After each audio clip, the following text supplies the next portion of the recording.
Good day, Steve. Got some here. Brought in. It's just a normal soup. It's Rooster's Pride. What flavour soup's that, Steve? Oh, I know you brought that. And it's all a genuine article, and it's cock soup. Can I have a closer look at that? Maybe there's some more humour I can draw. What, you want a closer look at my cock soup? Just a cock soup. Let me just. It says here delicious, appetising. 3 to 4 servings. You know what I'm thinking of when you're talking about the soup. I'm thinking of innuendo. I'm just thinking of a man's cock. Penises. Yeah. Let me just. It's the darkness. Use Rooster's Pride cock soup as a snack with crackers or toast. Still thinking of a normal knob. An appetiser again, or a soup base. That doesn't really work as an innuendo. No, that's disappointing. We'll work on that though.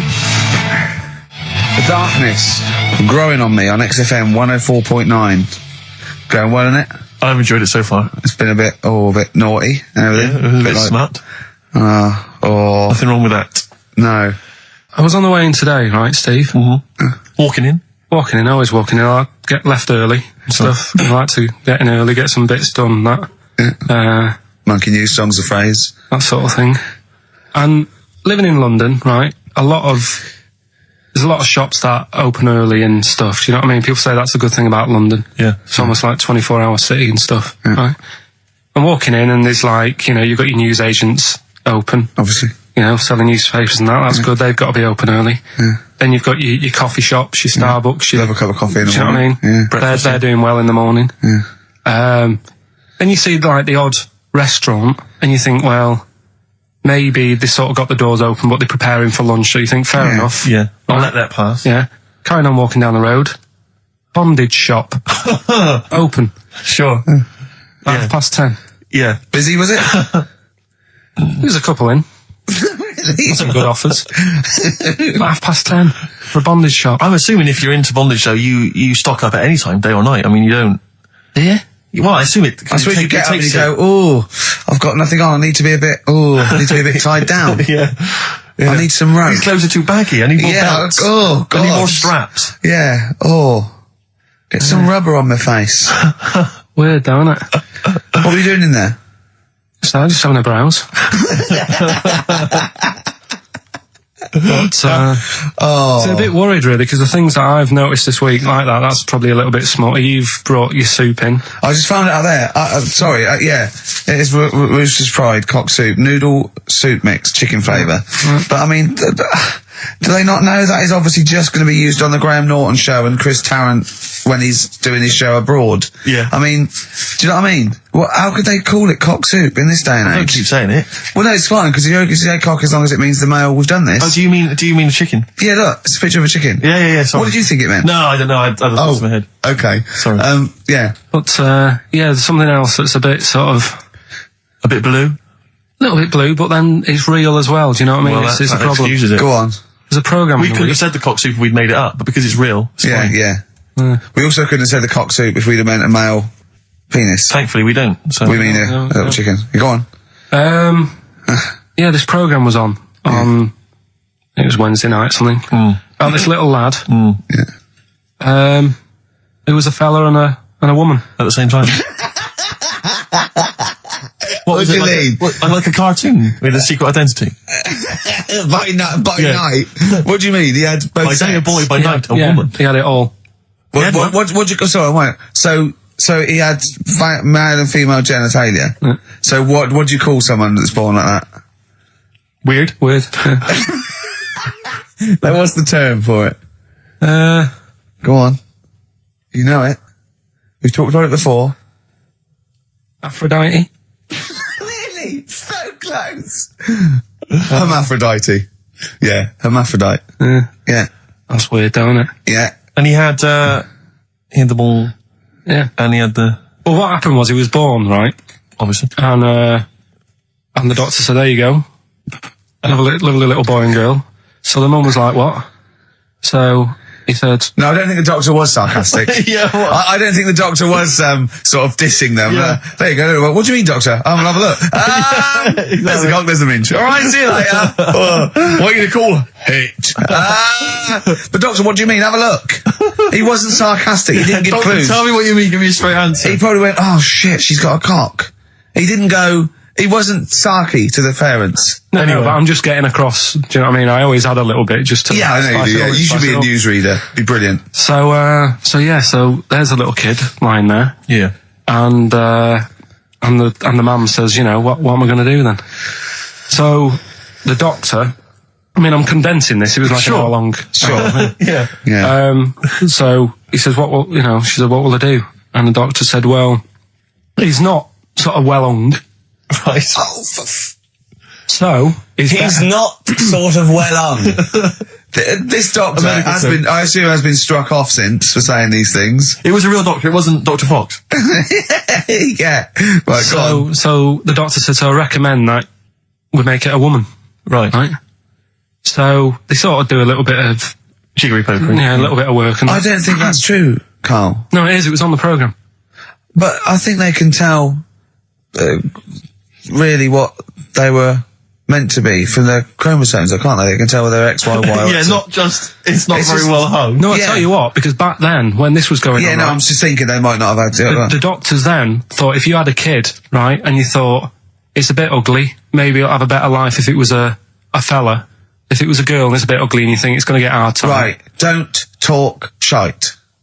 What? What? That a doctor would go, right, you've had a young girl. I'll tell you what, she's a pig. Let's pop a cock on her. Don't No, I'm not saying shite. I'm not saying that. What I'm saying is, say if you have like I say, a girl. I just think it's harder if a girl's ugly and she's growing up. She has a harder time. Yeah. Don't you agree with that? Possibly, but you don't change someone you don't change their gender because they're I'm just saying what I'm saying is the Elephant Man would have had a harder time if it was Elephant Woman. Is what I'm saying.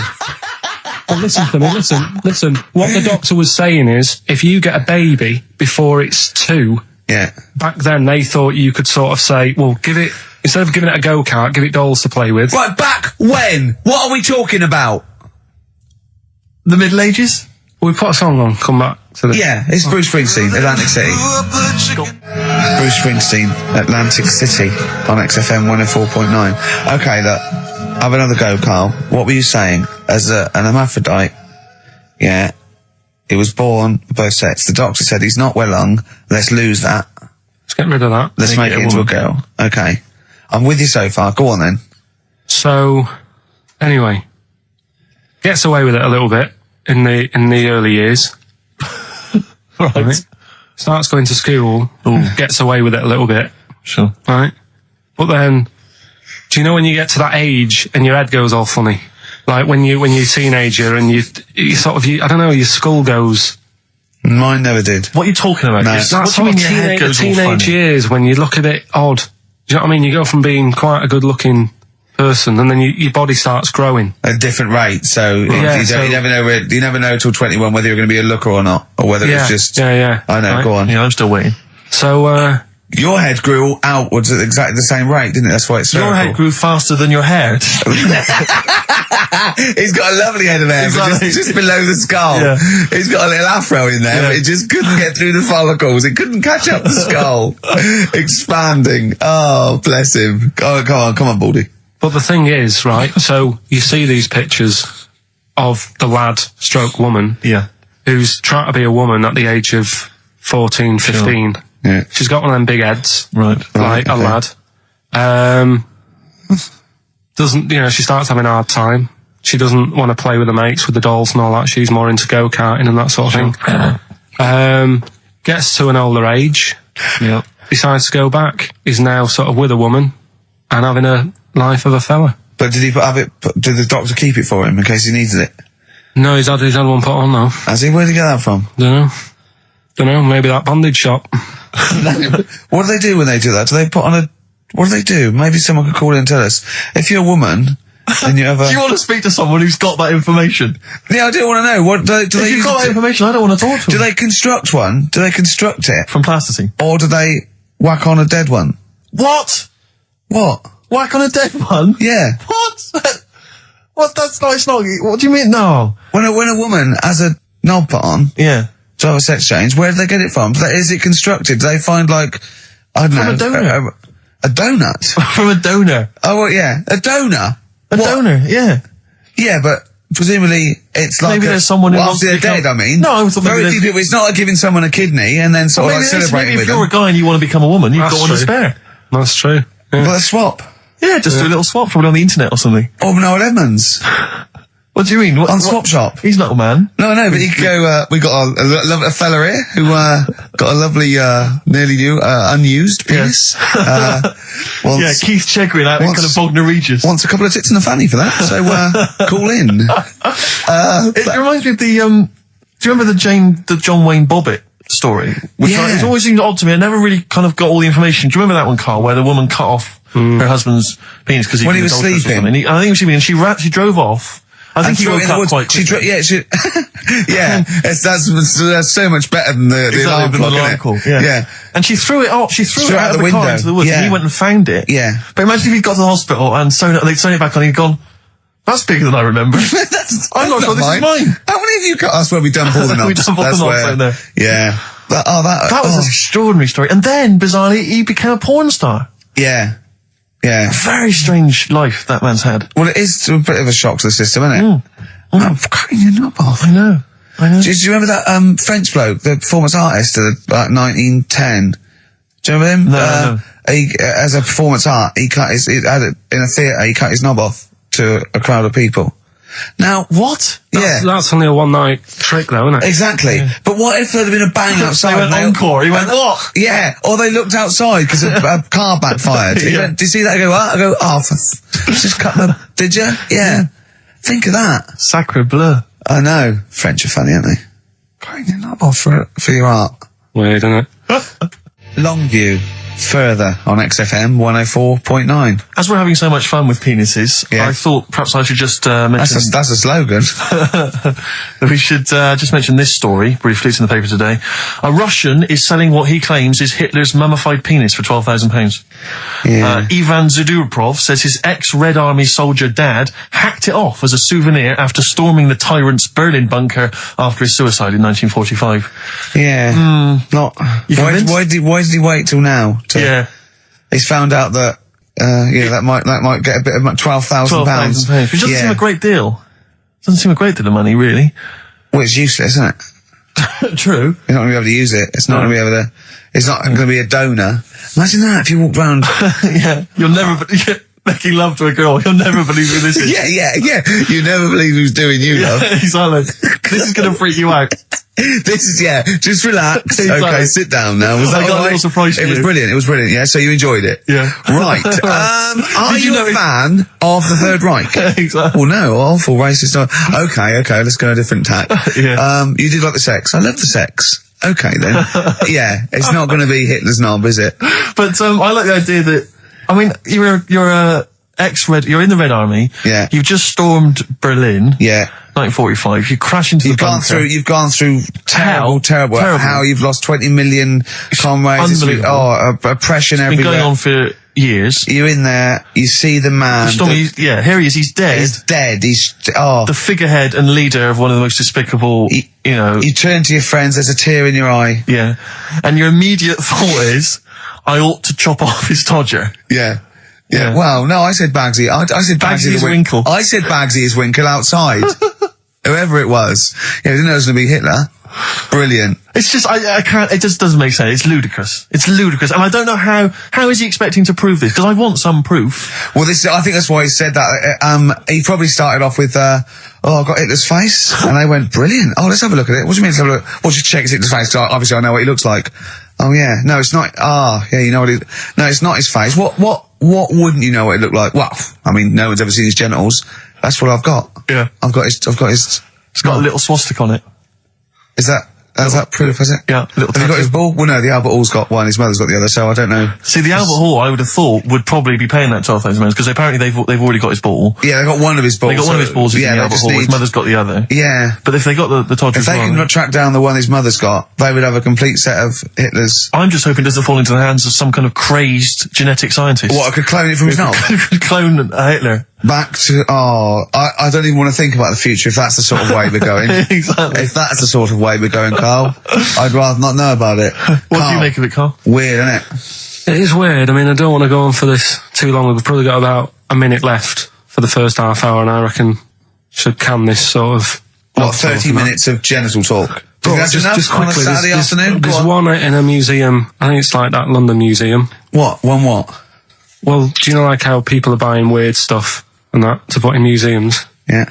There's this device that, I mean, think about it, years and years ago they used to torture people, didn't they? Yeah. Really badly. Mm. And the device Yeah, that there's, they've got... there's no real good torture, but go on, I see your point. Yeah, but this device, right, think about it, you've done something really bad years ago. Yeah. Right, and you're thinking, oh, what are they going to do? Do you know what I mean? Could do anything here, it could be the end for me. The device they've got is this thing that you put on your bits, as a fella, and it's sort of metal, so it means you can't sort of, you know, get excited. It puts a stop to you, sort of... That wasn't a torture device. I think it was a Victorian thing to stop adolescent boys wanking. They used to have things like wrist things as well with like spikes on them. It's not a torture device. Isn't that? Well, not really. Imagine that being captured by No, right, you're never going to get hard on again. All right. Not really a torture device, is it? There wasn't that many nice looking women wandering about anyway back then, was there? You didn't get excited about stuff. What are you talking about? Probably filth, it stunk and everything back then. Right, we've covered that. No more of that talk now, right? Let's move on. All Victorian women, filthy and stinky. Yeah. Oh dear. Better Rolling Stones Yeah, and let's set go up for the it. old songs of phrase. Yeah. Stones, Beast of Burden. We've not played it before. It's an absolute gem. You're saying that a bit, sort of a bit gay? No. Is that what you're saying? No, but what was... Suzanne accused me of that in the week. Why? For being a bit gay. She said, I'm sure you're gay. Why? Just because I was moaning about stuff. She said, oh, you're a drama queen.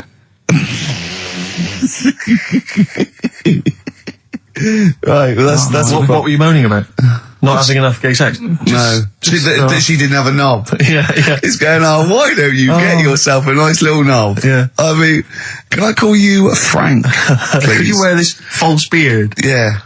It's just, well, we'll talk about it later. It was about the Seven Wonders. I just wasn't that impressed. He said, well, we'd say that, yeah. Well, we got a top show coming up, haven't we? But if you are a little bit, kind of, just a little bit sexually, you know, don't be afraid to let it out. I mean, if you want us to relieve you of it. I'll tell you what. Let's have a little bit of Maggie May by Rod. It's some Can't we beautiful play day. Killing a Georgie? That's your favourite song, isn't it? Oh. That's yeah. weird, isn't it? Strange, isn't it? That's weird. I'd like to hear Rod Stewart singing about a lovely lady, please, Carl. As would I. You can picture whatever you want. Rod. Maggie May on XFM 104.9. On Ricky Gervais with me, Steve Merchant and Karl Pilkington. Steve. Well, I've only just read about this, and I don't know anything about it. This naked rambler, Steve Goff. Yeah. Is he doing some kind of, he's doing a walk from Land's End to John O'Groats? Is he completely nude? Yeah, he's been arrested 10 times on the way, apparently. Right. It says here that Nora Goff, his mum, she's in her 70s, she's begged her son not to walk naked from Land's End to John O'Groats. She said, I don't know where he gets this from. Certainly not me. I am and have always been quite conservative. He would never have been allowed to walk around the house without covering himself up. I wouldn't go as far as to say I'm ashamed of him, but I do not approve of what he is doing. Having said that, it's good to see him on the telly. yeah, it must be. It's not about anything, it's lovely. It's not embarrassing until they're famous with Exactly. it, however embarrassing it is. But I can't believe my son's a serial killer. Nice to see him on the telly. he looks like one. He's not, obviously. Yeah. You know, I mean, What is he doing? I don't Steve understand. wouldn't say he was, and he's not. He's just a rambler. But he's there, right? What's his motivation? He's just walking to, I don't know, it's just a nudist, I suppose. Right. And there's a picture in there, and Carl looked at it and he went, oh, what's the point of that? He went, well, look at him. He's got shoes and socks on. He's got a rucksack on. He's got a hat on. He's not nude. He's just got his knob out. Yeah. But he's got a full beard, thinking, oh, I want to hide some skin. Whereas this little chap needs the air. I'll pop him out all the time I can. Oh, they really annoy me. Because it's in the supplement today as well, with the Mirror, right? And they've done a bit about nudists and that. Yeah. Again. Same problems all the time. Go on. There's like an old fella sat there, just... How do you know he's old? well... Why are you looking, Carl? Yeah. Looking at his face, aren't you, presumably? Yeah, I'm just saying he's old and he's sat there smoking a pipe. Sure. With his sandals on. Yeah. They're quite normal, just with his knob out. But look, They always make the same mistake. It's got a little white deck chair. Yeah. If you're nudist, don't go for white. Why? Just sitting on that, getting a bit clammy and stuff. White, don't go for white. Go for darker colours. I don't know what he's talking about. So do I, but I love it. I love the fact that he's just got loads of pictures of naked men. Yeah. Walking around with loads of pictures I'm of just naked saying, a dirty arse on that. I think we've discussed the news before. I don't understand the impulse at all. I do find it bizarre. I mean, there's a picture there of 3 men nude in a pub. Yeah. Just having a chat. Yeah. Just on the chat. Oh, look at Carl. Carry him But around what's those pictures. I mean, okay, fair enough, walking around outside, but indoors? In a pub? Nude? Well, it must be a nudist Hop on a pair pub. of shorts. That must be a nudist holiday, I assume. As opposed to, like, the local. There is, though, isn't there? There was a thing in Bazaar magazine the other week where there was a picture of some people. They've got an airline of their own now. What, nudists? Nudes. Nude airline? So you can get on there. And your holiday starts as soon as you get on. Sure. And, but what's the point? Well, I'd be worried just about banging against things. You know. So to speak. Yeah, my shoes and things. Or spilling when the waitress comes along. Might she spill hot coffee? Yeah, it's a good point. Would she have to be nude? Would the stewardesses have to be I nude? don't know. But that bit as well, where they walk down the aisle and they have to check if you've buckled up. Yeah. She's like, excuse me, miss, can you just... And over 50s, so always over 50s. Right, yeah. So it'd be an old woman on the plane. Yeah, yeah. You'd be like, can you just lift your feet up so I can see the belt? Yeah. Yeah. Oh, God. Oh, Imagine if you've got to go into the crash position.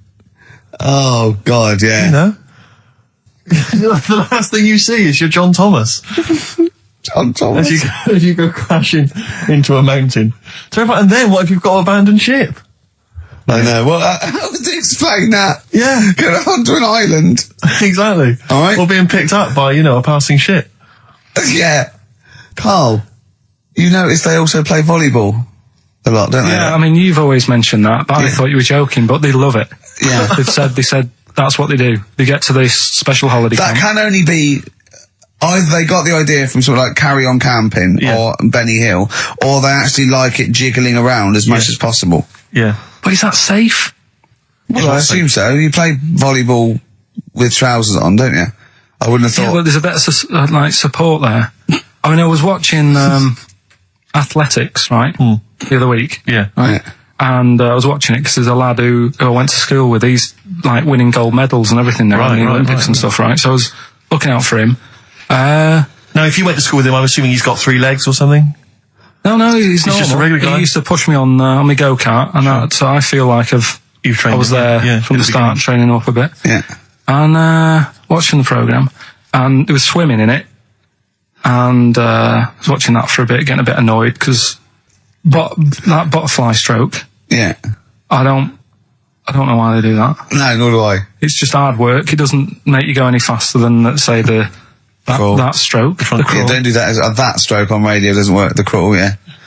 So I was watching that, thinking, that's annoying. Yeah. And then they got onto the running bit, and my mate's in this race. Yeah. Now, they do the side shot, don't they? So you can see who's in the lead. Sure. And then they do that front shot, where it's absolutely pointless. The only reason to do the front shot, I think, is to keep women interested. Because you can basically see his tackle going from left to right, being battered all over the place. Why were you looking? Seriously, you had no choice. If you wanted to watch it, it was like, I was interested if he was going to win, but it's like, But why did you turn over and watch Charlie's Angels instead? because I wanted to see if he won the race. Or flip back at the end. Just flip back to get the result if you don't. Well, Yeah, or at least turn away or close your Well, eyes that's what you on see the then. front shot. No, I wasn't. I just... Suzanne weird. was happy. Suzanne was loving it. Yeah. And I was like, whoa. Yeah. Just go to the other shot. But they were showing you the front shot and running along there. They could have just shown the top half, but they didn't. Sure. It was there. It's just heads moving along at 25 miles an hour. Yeah. Well, I think you're meant to see the running, the actual legs moving. It's athletics coverage, isn't it? It's not like... But they don't show you a shot from behind. Did you want that? And I didn't want that either. It sounds like you were disappointed. Yeah. Play a record. What are we having? Bit of Radiohead? Yeah, be brilliant, wouldn't it? Incidentally, last week, you remember, we began the show by talking about knobs. Yeah. I think we've got a bit more knob news this week. There's not much coming up, is it? The knob news is on the After way. Radiohead, more cock. Radiohead and go to sleep. That's not to you. Please don't go to sleep. We've got another hour and 35 minutes of fun chat and great music on XFM 104.9. I'm Ricky Gervais, with me Steve Merchant and Karl Pilkington. Pilky, little Cayman Pilkers, little baldy twat mank whinging, a little bit bent Pilkers. There he is. There he is there. Now, Rick, you may remember that last week we opened with some quality knob news. Knob news, yeah. It was Hitler's knob. Hitler's knob was one of them. That just sparked off into a whole bunch of other kind of knob-related discussions. Yeah. And I'm pleased so far to see that we're almost at the halfway mark for this first hour, and so far we've only talked about nudity and/or todgers. Yeah. So excellent work from us. Well done, lads. Yeah. I'm looking forward to Dr. Fox and the rest of the Sony award committee listening to this one. Yeah. But more knob news. I don't know if there's a jingle for that, maybe. We nearly had the eye out. Knob news. Knob news, excellent. This is an extraordinary story. A woman tried to sue her bosses for £210,000 after finding a cooked penis in a canteen stew. Hospital cleaner Sophie, can't pronounce that name, was eating goulash for lunch and could not cut one of the lumps of meat. Oh, you can see where it's going. I've got so many questions already. I know. She picked it up and tried to chew it, but it was too tough. Then she inspected it with workmates, who all agreed it was a penis. Imagine that discussion. Yeah. Miss McClarter said she vomited for the rest of the day, instantly became a vegetarian, and had to have psychiatric help. It's not known whether the organ was from a human. The case continues. Well, it can be found out, so that's one thing. Obviously, that doctors aren't confused. They're not going, I don't know, I've never seen one like it. Yeah. Also, why is she eating goulash? I know. I mean, that is my first question. Why? Yeah. Lunch. Oh, what do you want? Oh, I fancy some goulash. Yeah. Oh, some gooly lash. Gooly lash, Thanks very like much it. indeed. Lancashire cockpot Oh, is on the menu. Brilliant. Only £5.50. Wangers and mash. I'd love some wangers and mash, please. If you've got any knob-related puns, knob-food-related puns, then call XFM on 3426 14094. Ricky.gervais@xfm.co.uk. Call Chris Miles at radio1.xfm.winginmank. Yeah. Cock-o-van. Cock a van. Cock-o-van. It's already done for There's you. some, there's wangers and mash, cock-o-van, Lancashire cockpot. That's just off the top of our brains. Yeah. So, if So you've got if any you of your wanna- own, keep them to yourself. We're not interested. What do you make of that, knob news? And he's in a hospital. I don't think so. It's a hospital cleaner. You're right. Oh, Cleaner. God. I know how your mind's thinking already. There's been a mix-up. What kind of mix up? I love that. What, some bloke's gone in, some lesbian's gone in and wanted a sex change. She's got a carrot for a cock. Bit of stewing steak. Stewing steak. Oh, that would be great. You're not a doctor, you butcher. It's not funny. There was some other news, whilst we're doing the knob news, just cram this one in. There was some story on some news website about some lad who wasn't happy with what had been given. Right. What do you mean? He had an op? No, he wanted to have an op. He wasn't happy with what God had given him. Yeah. Yeah. What the Lord had popped downstairs for him. Sure. And, Sorry, no, wait a minute. Was he a bloke who wanted it? yeah, fella. And what he wanted, he didn't want a knob, or he wanted a bigger knob? Wanted a bigger one. Right, okay. And, cost £5,000. Right. And they made a mess of it. How did they make a mess of it? Don't know, it came out smaller than they went in with. Well, no. What do you mean? Absolutely. I don't know all the ins and outs.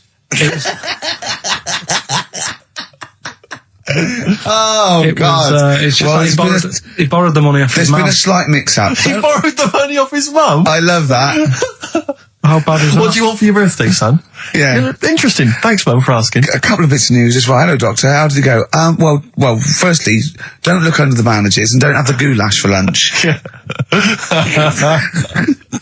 It was smaller than he went in Mum, with. we got £5,000. Why? She's going to be fucking up.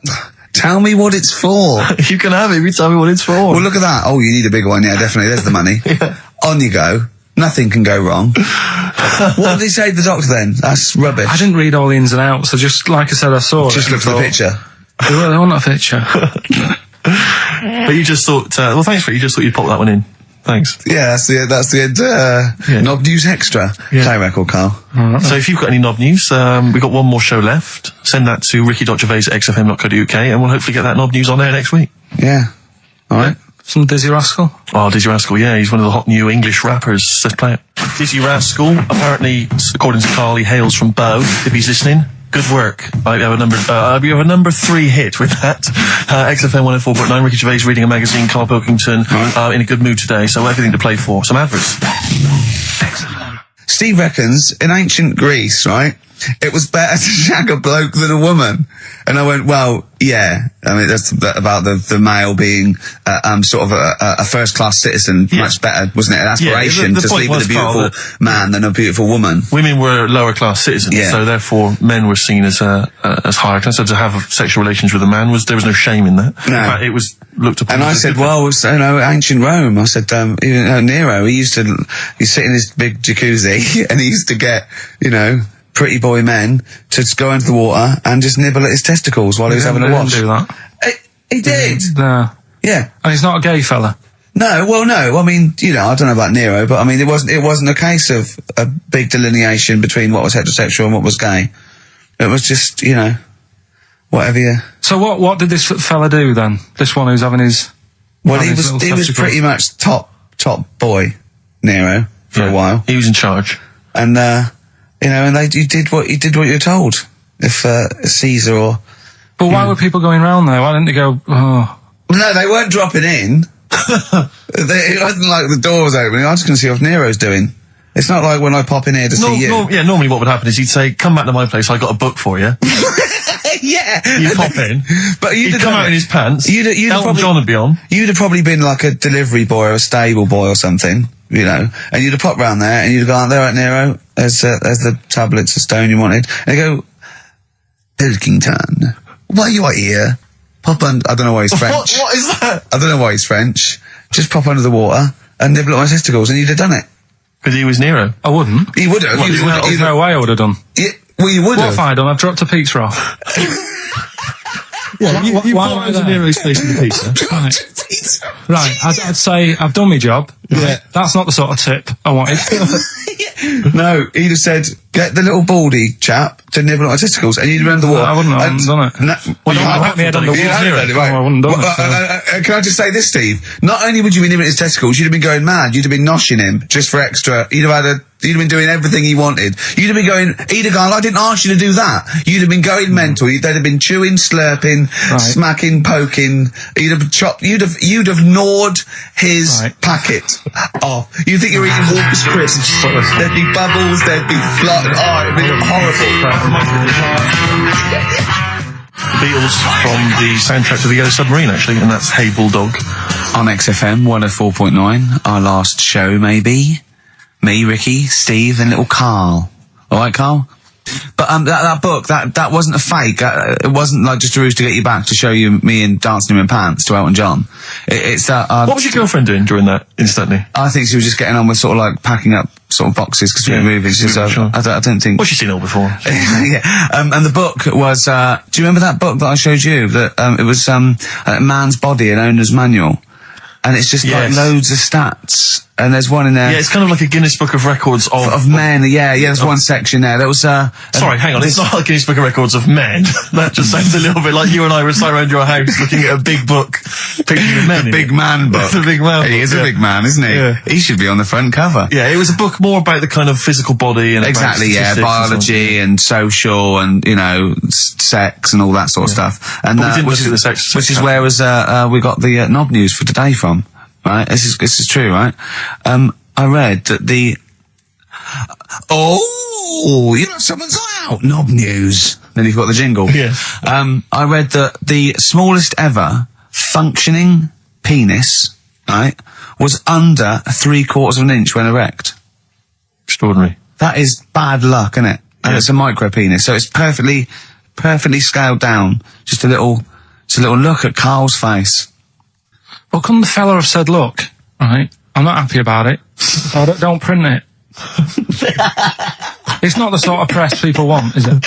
There wasn't a picture of him. It was anonymous. They didn't read the book and at work next day and go, look at this, Frank. What? Smallest ever penis, half an inch. He didn't go, it's me. He just went, yeah, loser. Yeah. You know what I mean? Anyway, let's have a shower. I'm alright. I'm alright.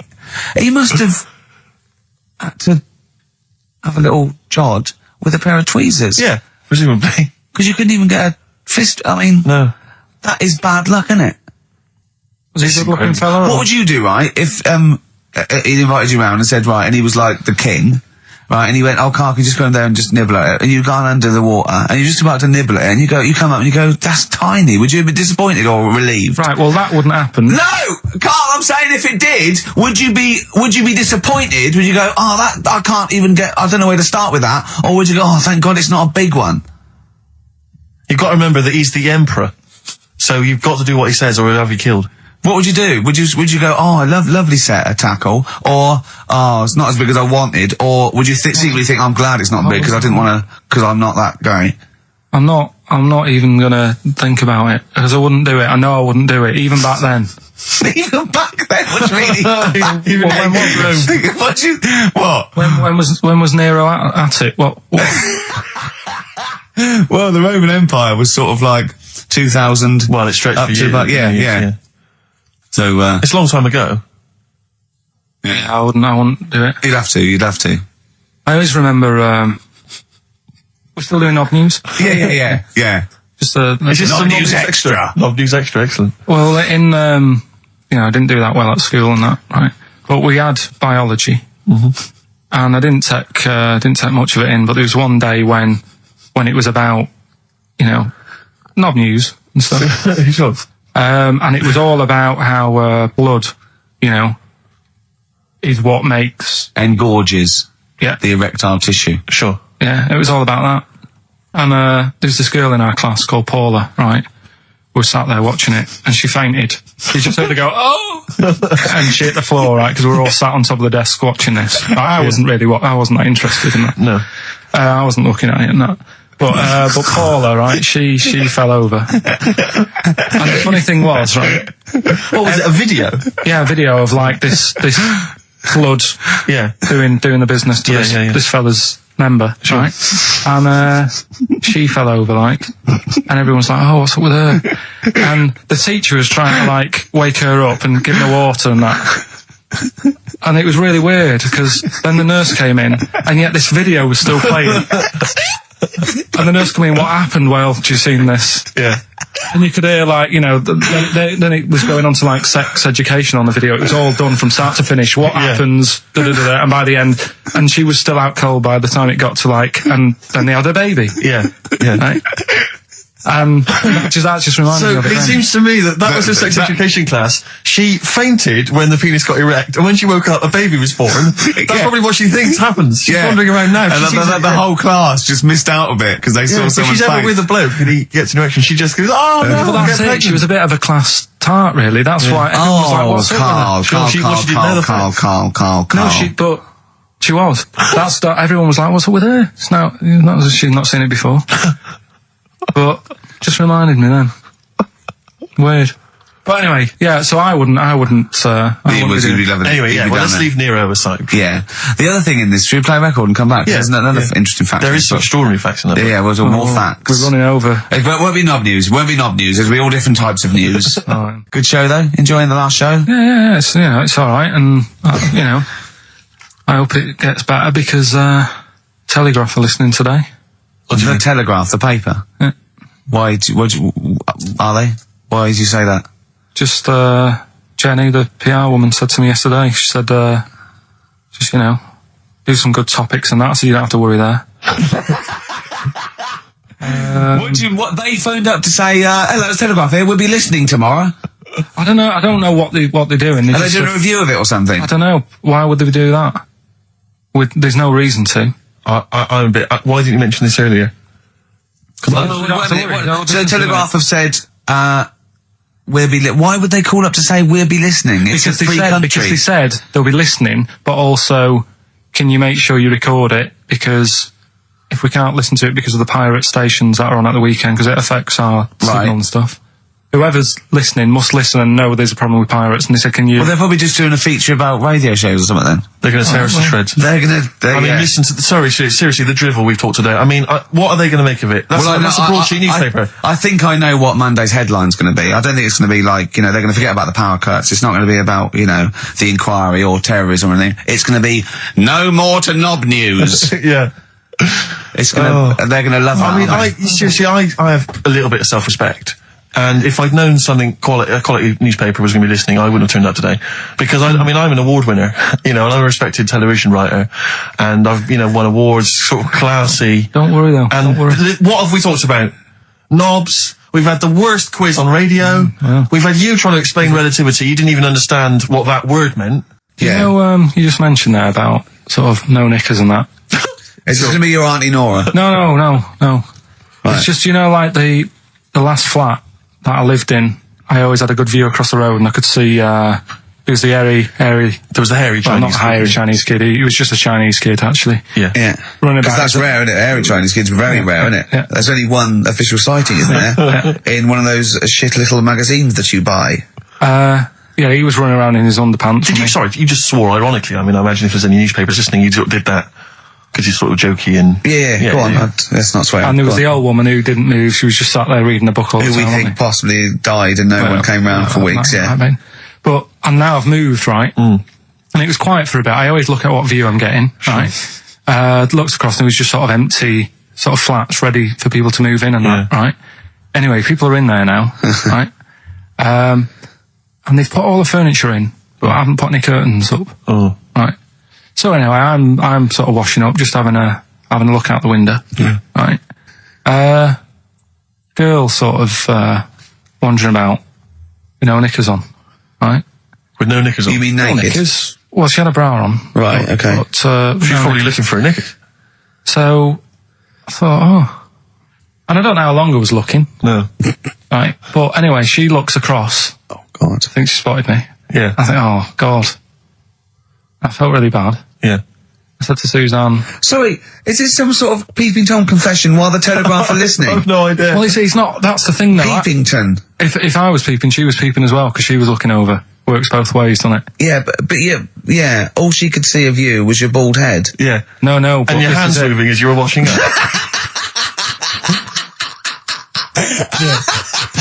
And some white-looking substance. Particularly stubborn stain on this glass. Yeah. Oh, God. Imagine that. Imagine if she looked across. I'm assuming your sink is lower than the window. But didn't she just cover up or something? Or she looked back and go, oh, you're looking at funny? Well, the thing I did... What? I thought, just sort of drop me boxer shorts. What? Well, Suzanne said, what are you doing? What are you talking about? What are you talking about? No, just so they can see me cheeks of me. What are you talking about? No, because I thought if she thinks I'm walking about in the nude as well, then we've both got something out of it. Carl, this sounds like a bad excuse in court. I know. This is or the plot of a film on Channel 5. I mean, this is like the doctor who got done for exposing himself to a patient and then painted that little thing. That you look down their throat at pink. Yeah. And go, this is what they saw. Yeah. No, so sorry, you were looking at a woman dancing around naked, right? So the only thing you could do was immediately drop your boxer shorts. So she looked across, saw you fully clothed, saw you took your boxer shorts. No, she wouldn't have done, because it's sort of just the top half and the sink's at a side angle, so I was sort of looking out. So she wouldn't have seen your trousers then anyway? No, she did. I moved in front of the window. So you then made you actually climbed in front of the... Oh, this is amazing! So you climbed in front of the window to show off it wasn't your naked obvious. Suzanne said, what are you doing? I said, she did.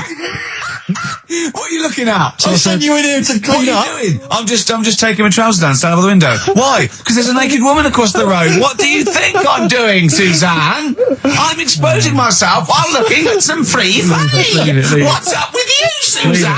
Leave it then, leave it. Christ. Are we doing Rockbusters or Yeah. She sent you in there to read up on Einstein.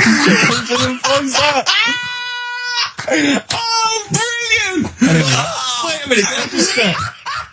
A final question. What did the woman across the way... What happened? What was her I reaction? didn't look again. I just thought you've seen a bit of action as well. We're both happy. Let's leave it. Brilliant. So were you waddling around like a penguin with your trousers around your ankles? I just was walking about, and Suzanne said, "What are you doing?" I said, "I'll explain to you in a bit, but don't look out the window because then it's obvious." Excellent. Then he sees, she calls her husband to look at Carl going naked. He goes, "Oh, she's got a... Quick, Suzanne, get him out.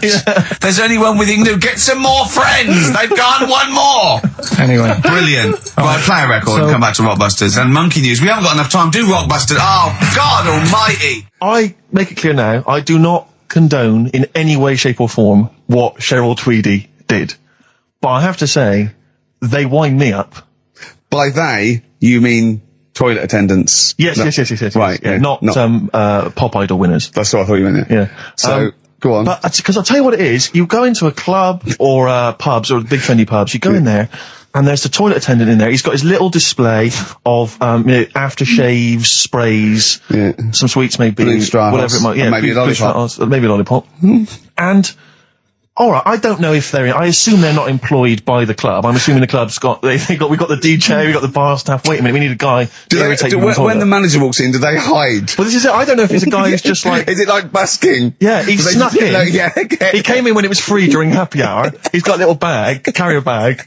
He snuck in the toilet. But the thing is, it's the fact that toilet attendants, fair enough. I mean, I'm happy if a toilet attendant sneaks in under cover of darkness, cleans it for me, and then shoots off. But it's when I have to see them there. I feel guilty because it's like, I maybe wash my hands, I'll forget he's there. He'll hand me a paper towel. Suddenly I've got to tip him like a quid or something. It annoys me because they're there. I wash my hands at all. I don't usually wash my hands. I sometimes don't even bother getting my knob out. I do it where I stand and change my trousers when I get home. Exactly. So it annoys me I have to go through this charade of getting it out, slushing out of it, shaking it dry, and then washing my hands. See, if he did any of those elements, I'd tip him a quid, Pop it out. But not to hand me a paper towel and get it myself. And I know. It's this guilt, and sometimes I'll hold it in because I'm nervous. I don't want to go back in there. What annoys me is like a posh award ceremony. It's a pound of piss. It is a pound of piss. Do you know what I mean? So or in a top hotel or something. Yeah. It's absurd. And I'll tell you what's worse than that. I know that he's doing it because he's got to feed his kids, but it's the fact that I've got to look him in the eye. You know, it's like he's humanized. You know, if he was only dehumanized, Rick. Yeah. If I could see him and I didn't think he was a human being, I wouldn't feel guilty. If he could sort of hide under the urinal, perhaps, or if he could hide underneath the sink. Like thing from the Adams. He just puts out, just pop a hand out, doesn't say anything, just hands me the paper so you don't towel. even see, hand over, and then I'd put a pound in, I'd take the thing, put a pound in, nick a lollipop and run away. No aggro. Exactly. It's the fact I got to see them and I feel guilty because, I'm on the radio, I've got a cushy life. I know. Here's a guy who's just trying to make ends meet. It makes me feel bad, it ruins my evening. Yeah. I'm just pleading for them. Can they not do it anymore? Can they maybe get a job in legal mini cabin or something? Please. It's 10 past, isn't it? We haven't done a little bit of knob news. No, we haven't done knob news, no. But it's been 3 months. It's been 3 months coming. There's this thing. I don't know the full story. I don't know how it happened, right? But little Russian fella. Yeah. He was sort of having sort of emptying his bladder, right? And somehow electrocuted himself. Right. And sort of did a bit of damage. How do you? If he I don't know. Some live wires or something like that. So did anyway, damage to himself or to an electric fire or something? No, to himself. To himself. Yeah. And so the doctor didn't slip and curling tongs went up his arse when he was pissed, because that's happened a lot. Yeah, we've all been there. We've all shoved the old curling tongs up the arse when having a piss. Right. So I can't even be bothered. No, come on, we're interested. Why don't come on, we're interested. You can't be bothered. You get Mondays off. Do some work. All right. So anyway, the doctor says, it's not looking good. We'll have to take that off. What? He's like, Novectomy? Yeah. Really? But the funny thing is, right? Nothing funny about that. They've done.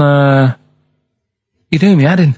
Just tell the story. You're doing me head in. Oh, you can chill out on Monday. I've only got 15 minutes, but I'm going to talk to you every Saturday. I'm going to get the money's worth out of this, because you get Mondays off, and I can't bear the fact someone getting away with something like that, because it's terrible. So you're going to stick this out, or you're going to have to work Mondays. So take it on the chin, right? Okay. Just finish the story. Yes. I command you. Just do it.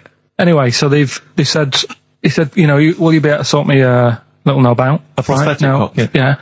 But they put him out for the operation. Yeah. He woke up. Yeah. right? And he's thinking, oh, thank God that's over and done with. Yeah. They've only grown it on his arm. What are you talking about? You twat. Shut the you're an idiot. What do you mean they've grown it on his arm? Apparently, like, that's the way they do it. Oh, yeah, but to then put it on, that wasn't a mistake. It wasn't doctor going, did it go there? Some bloke I didn't do a degree. Are you a real doctor? Yeah, yeah. No, but why put it there? Because it's got to grow, It's got a graft there, so they can control it. To the skin tissue. On your arm. Well, But they're going to your remove it back or- from the arm itself. What do you mean on the back? on your back. Somewhere, well, we can't wear a t-shirt. Yeah, but you could ridiculous. have a He's in hospital. but this way you can still have a little tug, can't he? But they'll leave it there for quite a bit. It's not, do you know what I mean? It's not going to be like, oh, it's just there for a few days. Yeah. It's there for a bit. That's not good, is it? So he's got a cock on his arm. Yeah, what's up with that? What do you mean, what's up with that? Well, I mean, we could say it's a thumb or something, couldn't he? Yeah. But they remove it. Be good And for attach hitching. it down wouldn't below If later. if you had a knob instead of a thumb and you went hitchhiking, just tickle it, and they could see it like a mile down the road, couldn't they? Posting.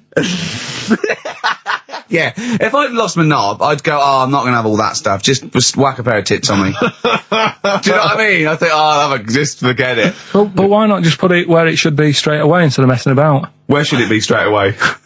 You know. On the forehead. Listen, are we doing a competition? Let's play a tune. Let's Come on, Carl, you can't be bothered. Right, Oh, okay, better we're going rainbow, to better scrap rainbow, this yeah? and you're going to work Mondays again. Carl, can I have a Jaffa cake? Because I've just found a lump.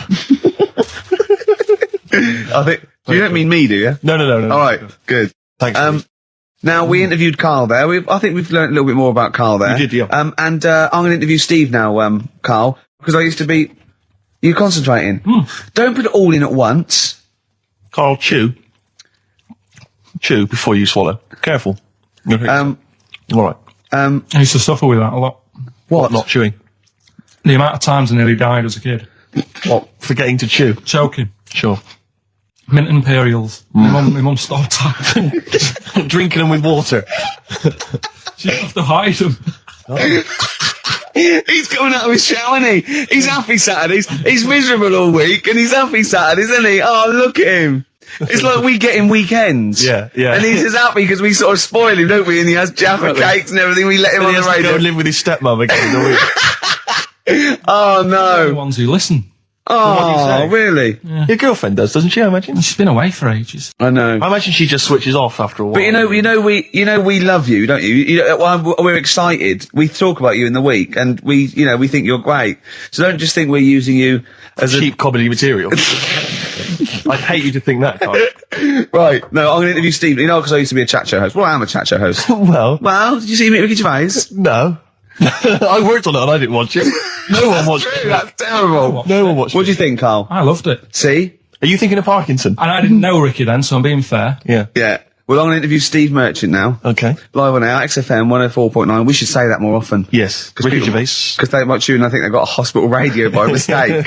Badly drawn boy, silent sigh. Cracking tune, mate. XFM 104.9. Maybe there'll be a few silent sighs around London on the 4th of May when, that's it, we're off the air for We are 3 indeed. months. Yeah. Wow, you're really getting into the DJ patter today. Yeah. Brilliant. Yeah, it was good. Yeah. Slick It's only things. taken, 5 years? Yeah. Now you're finally as good as Foxy. Coming up, Yes. that anecdote that Carl didn't get to last week about Neil Armstrong. Right. I can't wait. It's because he took 3 links telling us about the horse. Yes, of course. Of The course. horse. Think of Yeah. that. Wow. I went out with Carl on Thursday night. Right. Right. It was one of the most enjoyable nights.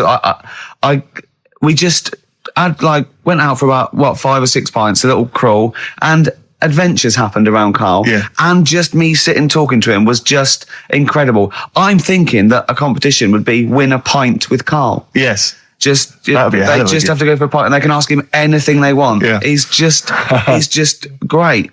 We met my friend, didn't we? Tell him all about that. Yeah. Yeah. What? Did you enjoy it as much as Ricky, Carl? Yeah, there was things I learned as well, which was good. Okay. You know his mate Robin, don't you? Yeah, yeah. You'll discuss that later. I'll tell you later about. He's got all his near-death experiences to come. Win a pint, and of course, coming up, Carl's homework was the quotes, and Carl's come up with a great idea to show that anyone can do quotes. He's invented a thing like faking it, where he's got 2 real quotes. Right. And he's made one up. Okay. And he's going to fool us. I bet we won't be able to. Brilliant. Sorry, what was the challenge of that? Look at him looking at us. What's the matter with you? It's just that before you were like, no, this is good for you. But now it's turned into a game. At your expense? Yeah. Have you just dawned on you? Carl, well, I'm joking. It's great, honestly. It's really good. What was the Carl challenge last week? You said it. I thought we did the quotes last week. No, but I gave him a book on Happiness. happiness. It's all about happiness Right. and what the pursuit of happiness, and it's in sort of like quote form and everything. But Carl's gonna do a couple of ones and faking it just to show. I mean, because he's been coming up with fables all week as well. Now he comes up with something, he goes, "That's a fable, isn't it?" And he tells me so he's getting good now. To it all. If you play another track, have you got something? You got something special? I brought in.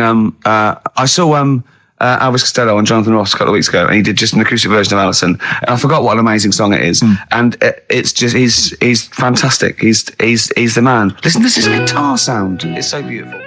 Steve, you'll wish you hadn't told that wimpy tale when you hear just three random tales of near-death experiences that Carl told me. Right. Coming up. I mean, honestly. Really? At least you had stunt people and crash mats. Yeah. You got paid. Yeah. The things that he got up to just through stupidity Well, will put you to what? What one of them wasn't through stupidity? cakes. I'm already excited. The cake one. Yeah. Which one's that? Sorry, you had a near-death experience involving a Hold cake. on, I've got 3. I've got the paper round, the snicking slate, and the Mr. Freeze. What's the cake one? Yeah, I suppose. Look at the cream cake. Oh, yeah. Right, now you're talking in riddles. Play Can a we have these record. next? Yeah. Play a record. Strokes, hard to explain. Like Carl, really. Yes. So, Carl, concentrate. You go on. So we'll leave the worm with the bacon wrapped around the head, shall we? Well, if you're ever caught in the jungle, Yeah. Always carry some. bit of Danish. Good advice. Lovely. So, would you like to start on your to Steve, because I've heard all these. We won't do them all. We'll start off with the Mr. Freeze. Tell Steve the story of Mr. Freeze. This is the first time he nearly died. This is the most serious of the lot, really. So, what it was, do you know, like, don't know if your mum and dad did the same thing, but like they do the weekly shopping on like a Friday. Yeah. So when you got to Thursday, there wouldn't be much stuff left in the cupboard. It'd just be like, you know, your Jacob's crackers and stuff like that. So when they'd been to the supermarket and they came back, I was like, you know, what's that saying? Like a pig in, you know, I loved it. It was like loads of food coming in, loads of biscuits. What is that saying? He nearly said pig and shit. Right. Is that the saying? Yeah. Right. So yeah, all this food comes in. Thank God he didn't.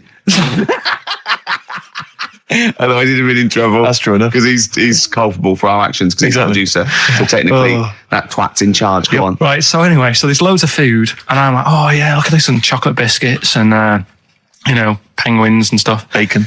And bacon. Just in case, you never know. So anyway, my mum and dad's putting the food away. Me and our kid are like, he's already grabbed something, gone back upstairs. Like feral children. It's like a quest for fire. And then they run upstairs. What did he just sit under the bed, gnawing at some sort of pig's trotter? So I saw, do you remember Mr. Freeze Pops? I do, yes. Well, they're kind of like popsicles, icicles. Yeah, but really long, like a foot long, right? Yeah. So I thought, I'll have one of them. So I grabbed it. Went for the nutritious stuff first. Absolutely. And like my mum and dad are putting this stuff away and what have you. And I rip it open and knock it back, right? Straight away, just right back like Swallow that. it straight right away, down yeah. But it went down the wrong way, right? So I What, was down like, your shirt? So I was like, oh God, I can't breathe. And my mum and dad didn't even know what I'd ate. Do you know what I mean? I ate it so quick. Yeah. And I'm sort of tapping my mum on the back going, she's going, oh God, you know, he's choking again, because I was always choking. If it was one thing, I don't know if I've got like a small throat, but I mean, even Ricky knows I can't drink that much, can I? Yeah. Do you know, Or eat pebbles. I'm not a quick drinker. I'd always, I think I'm scared of like swallowing stuff. Yeah. And it was like bottle tops and mint imperials and stuff. I was always choking on stuff. Jeez. So anyway, she's going, oh God, what's he picked up on it now? Drop it. So- Hit his nose with a stick. So I was going, I'm choking. At this point, my dad had like I think he'd put his share away, his food away, and he'd gone. Yeah, I love it. Yeah. He'd gone to watch like Winner Takes All or whatever in a lounge, and I was in the kitchen, and I was starting to I didn't care anymore. Do you know what I mean? I just got to that point where I wasn't struggling anymore. You just thought, I'm done I just for. was like falling to the ground. And my mum's going, get in here, I think it's serious. And my dad comes in and sort of starts shouting at me saying, that's what you get for being greedy. He didn't even know what I'd eaten. Well, it was the moment to teach you a lesson, certainly. So he's there like that, and my mum's going, oh, look at him. And my lips were going purple, and my eyes were rolling into the back of my head. You look like Marilyn Manson. And so anyway, she grabbed me from behind and did that fireman thing. The Heimlich manoeuvre. Yeah. And, winded me. And it came up, and I was all right. What, the whole popsicle came flying back out? You see, that's what I don't understand. Because there was nothing there. No, just a little bit. No, it swells up, doesn't it? Because it irritated it. So it went down your epiglottis. It went down the wrong way, it went into your air canal instead of your throat, and it sort of spasms, and that's the fear. You just got to calm it down and relax. So in time, I would have been all right. Yeah, anyway. you don't. You might have. So that's so that's hang on. one. But No. But the weird thing is, for 3 days after that, I felt like a sort of a special person. I went to school. I'm saying nothing. I did full days. A special needs person. Yeah. I went to school the next 3 days after that. I didn't wag it or anything. I did full days. I love that. 3 days, turned over into a leaf. Yeah, exactly. After 3 days, you thought, screw it. Yeah, Well, did a quick history exam. But have you ever had that where you've felt like I've been given another chance here? Right, next one. weird. That's popsicle. That's popsicle hell, we'll call that. Right, next one. Which one's the next one? Oh, what about your paper round? Right. Can I ask very quickly, did your life flash before your eyes like they say it did? No, I just sort of went really calm and I'm ready for this now. Right. I wasn't bothered, do you know what I mean? You had no regrets? No. It was weird. It was really weird. Yeah. But anyway, the paper round one. Paper round, I'd still say it's the best job I've ever had. And he means it. No, I really enjoyed it. It's like, you don't have to work with anyone else, right? So you make your own rules. Just think of that. You sort of You're spreading information to people, vital information. Giving a service, and no one else is around. You can just do what you want and think about stuff whilst you're cycling around on your bike. It's really good. Yeah. So anyway. Imagine the stuff he's thinking about when he's driving around. I can't.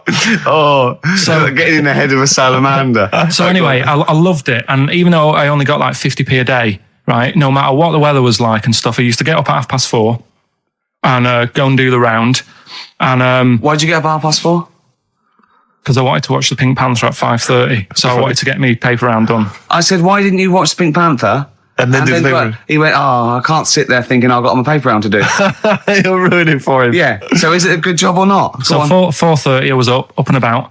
And this morning it was winter, really bad winter, bad snow, freezing cold, really windy and all that. And my mum said to me before I went to bed, she said, don't be getting up tomorrow. I'll give you the 50p.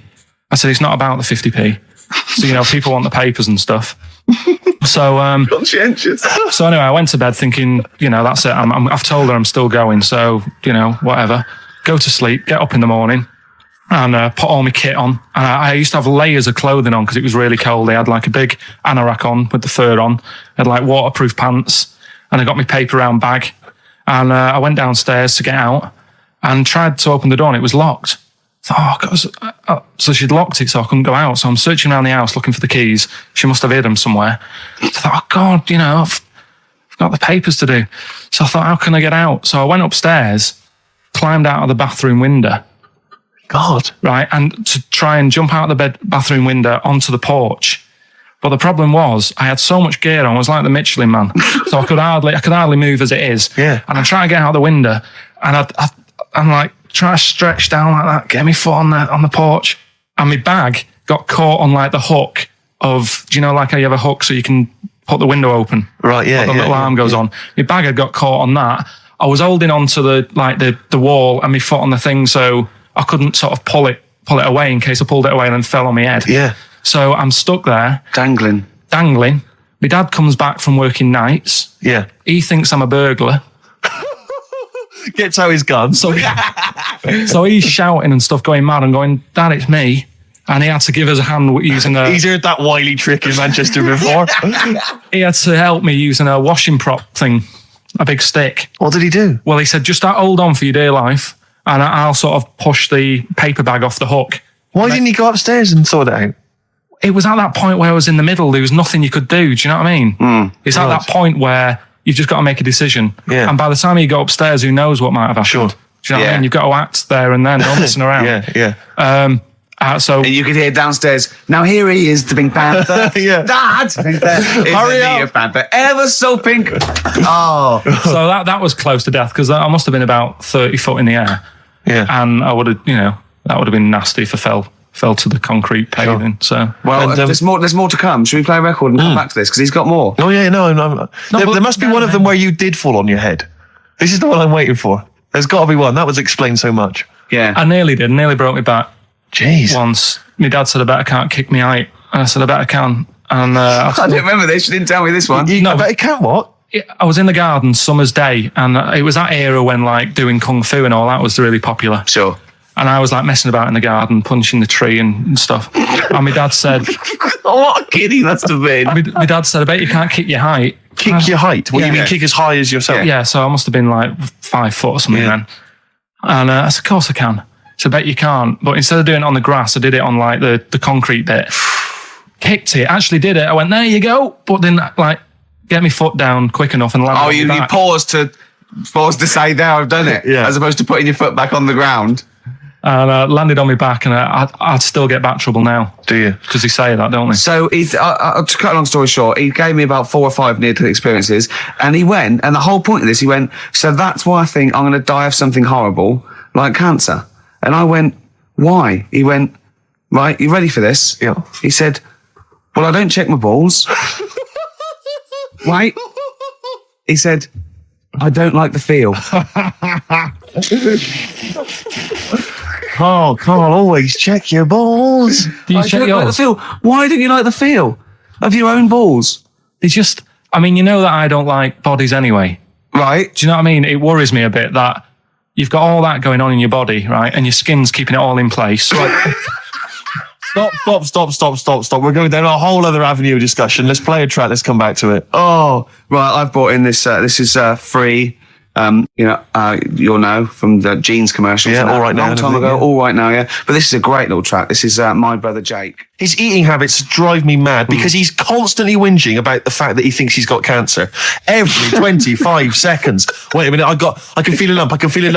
It's your cock. No, it's not. It wasn't there before. It wasn't there. It's a lump. I'm dying. Quick to the hospital. How many times have you been to, like a doctor's clinic and sat in the waiting room, right? Carl, how many times have you been there, right, with a friend of yours? Twice I've been with Ricky. One time when we were writing the first series of The Office, we were writing in the waiting room for the doctor because he had to go in there and have because he thought he had testicular cancer. I swear to God, I'd seen he the thing thought he had about it. testicular cancer. And I just said, and he said, I never worried that again. He said, no, you're not in the risk group. And that the other time was, But wait a minute, you had to the go other in time, there. The other time was I thought I had a stomach cancer, and she went, why? I said, oh God. He said, when you get a sore throat, do you think you got throat cancer? I said, I've thought that, yeah. And she sort of said, get out of here, you idiot. And that's what I like that when they do that. But I think it's sort of since my mum died of it, and I just think, oh God, it's in the family, and that's the thing I worry about. But Yeah. don't you prefer, I mean, I don't go because it scares me. I'm like that. I prefer not to go because I always worry that, especially with cancer and things, that they'll go, I'll go there with a sore leg or something, and they'll go, no, your leg's fine, but look at this we've found in your head. If it's your brain, you'll be laughing. No, but do you know what I mean? They'll find something, because none of us are perfect, and as you get older, you get little moles and stuff, and, and they'll say, oh, we best get rid of that. And it's like, leave it alone, it's not causing any problems. That shouldn't be there. Leave it alone. It's not good. It is. It's getting bigger and it's strangling your lungs. But Rick's sort of like, but my point was, this is what upsets me. He constantly worries about his health. He's constantly obsessed. I found some buboes. I think I've got plague. Every 10 minutes he's got something. I started choking once. I thought it was some dust, didn't I? He swallowed some dust. He started choking like he'd swallowed a fishbone, right? It was literally, I thought he was going to die. And he from panicked dust. and he shouted, right, I'm choking, I'm going blue, and I'm saying to hit me, and he's hitting me on the back. And he shouted, I don't know the Heimlich maneuver. And I was choking and dying, but then I wanted to laugh. because he panicked going, it's like, if he's going to die, I want him to know that I didn't know the Heimlich maneuver. I did everything I could, but I didn't know the Heimlich maneuver, so that was why I couldn't have saved him. Dear. But my point is this, he worries about his health, and yet he eats like a child. He eats crisps, constantly, Coke. He keeps going, I've got a headache, drink some water. Yeah. No, boring, hate it. Just say that, yeah. Chips, pizza, sausages, beans and chips. I've never seen someone eat so much. Sausage. I don't know how he's not bored of it yet. Sausage, chips and beans. Everything that's got to have cheese on it. Parmesan cheese, please. On anything. Why don't they leave it in a restaurant as well? Seriously, why don't they leave the Parmesan cheese? It's like it's gold dust or something. The salt, have as much salt as you want, but they come on. And I found myself sneaking. I've said to Jane, look out, is the waiter looking? And I've leant over and did some more Parmesan. I feel really guilty. Just leave it. It was on a trifle. You don't need cheese on dessert. I've explained it to you. Oh dear. So this is why I get angry. And that's why I got. And I'll tell you this. What if I had to be on? I mean, Ricky was on Room 101. If I had to be on there, I'll tell you this. Ricky Gervais would be the first person in there. They'd be straight in there, man. Because I got a list as long as you are. What did you think when I said annoying people like making noises? Unbelievable. It was so. You talked about annoying noises and that people that make noises that are annoying. He is the most irritating man I've ever met. I swear to God, I don't mean that as an insult. You really are, because you go out of your way to be insulting and irritating. Thanks. That's fine, but you'd be straight in there. Yeah. In fact, we should do this next week for Karl. We should draw up a list of Karl's hates. What he put in Room 101. Oh, Think about that next week. That Karl. is genius. Next week, so we got the competition. We've got Karl. I'll tell you what. Let's play a record and do White Van Karl. Yeah. Let's sum up and let's slam dunk this mother. That's true enough. What are you going to play? Some Alpine Stars. U2, Electrical Storm. That's great. That's great. I love that. On XFM 104.9. I'm Ricky Gervais, with me, Steve Merchant and Karl Pilkington. Karl, I want you to tell Steve what you told me in the week. About the snake, about the anaconda, right, this is Karl's method. He's not scared of the anaconda, the 30-foot long, biggest, scariest snake. No, you were talking about stuff, weren't you, about in jungles and that, and animals. That's what we do. Yeah. Right. And I remember reading about, say if you're in the jungle and you get tired and you go to sleep, right, and you sort of wake up and you feel something on your leg, and you look down, and it's an anaconda, right? Yes. And it's swallowing your feet, because apparently they always go from the feet up. They never eat you from the head. So okay. Should I save these points to the end? Because that's make a list of the points. Because they always eat head first, because the way the fur goes, where they have to take a capybara or even a rat, they take it from the head first. Make a point. Make some notes. Okay, so that's wrong. We'll come back. Okay, next, go on. So they always eat you from the feet. Go on. So they're swallowing your feet, and it said on the website, if you wake up and you see this anaconda doing that, sort of eating away at your feet, don't panic. Don't panic. I'm just writing this down. Don't panic. Well done. Okay, go on. Don't try and kick it off. Okay. Just let it sort of swallow you. Mm-hmm. But only up to your knees. Okay. Why not kick it off straight away? Because I think it sort of gets a bit angry. It starts thrashing about, and it can swallow faster, I think. Okay. I'm guessing that bit. Okay. Just put a question mark by that. Okay, there. Pop a question mark next to eat. So knees. Yeah, so it's knees. So eat it up to your knees. It's up to your knees, and then what you do is you get a knife. Yeah. Okay. And you cut.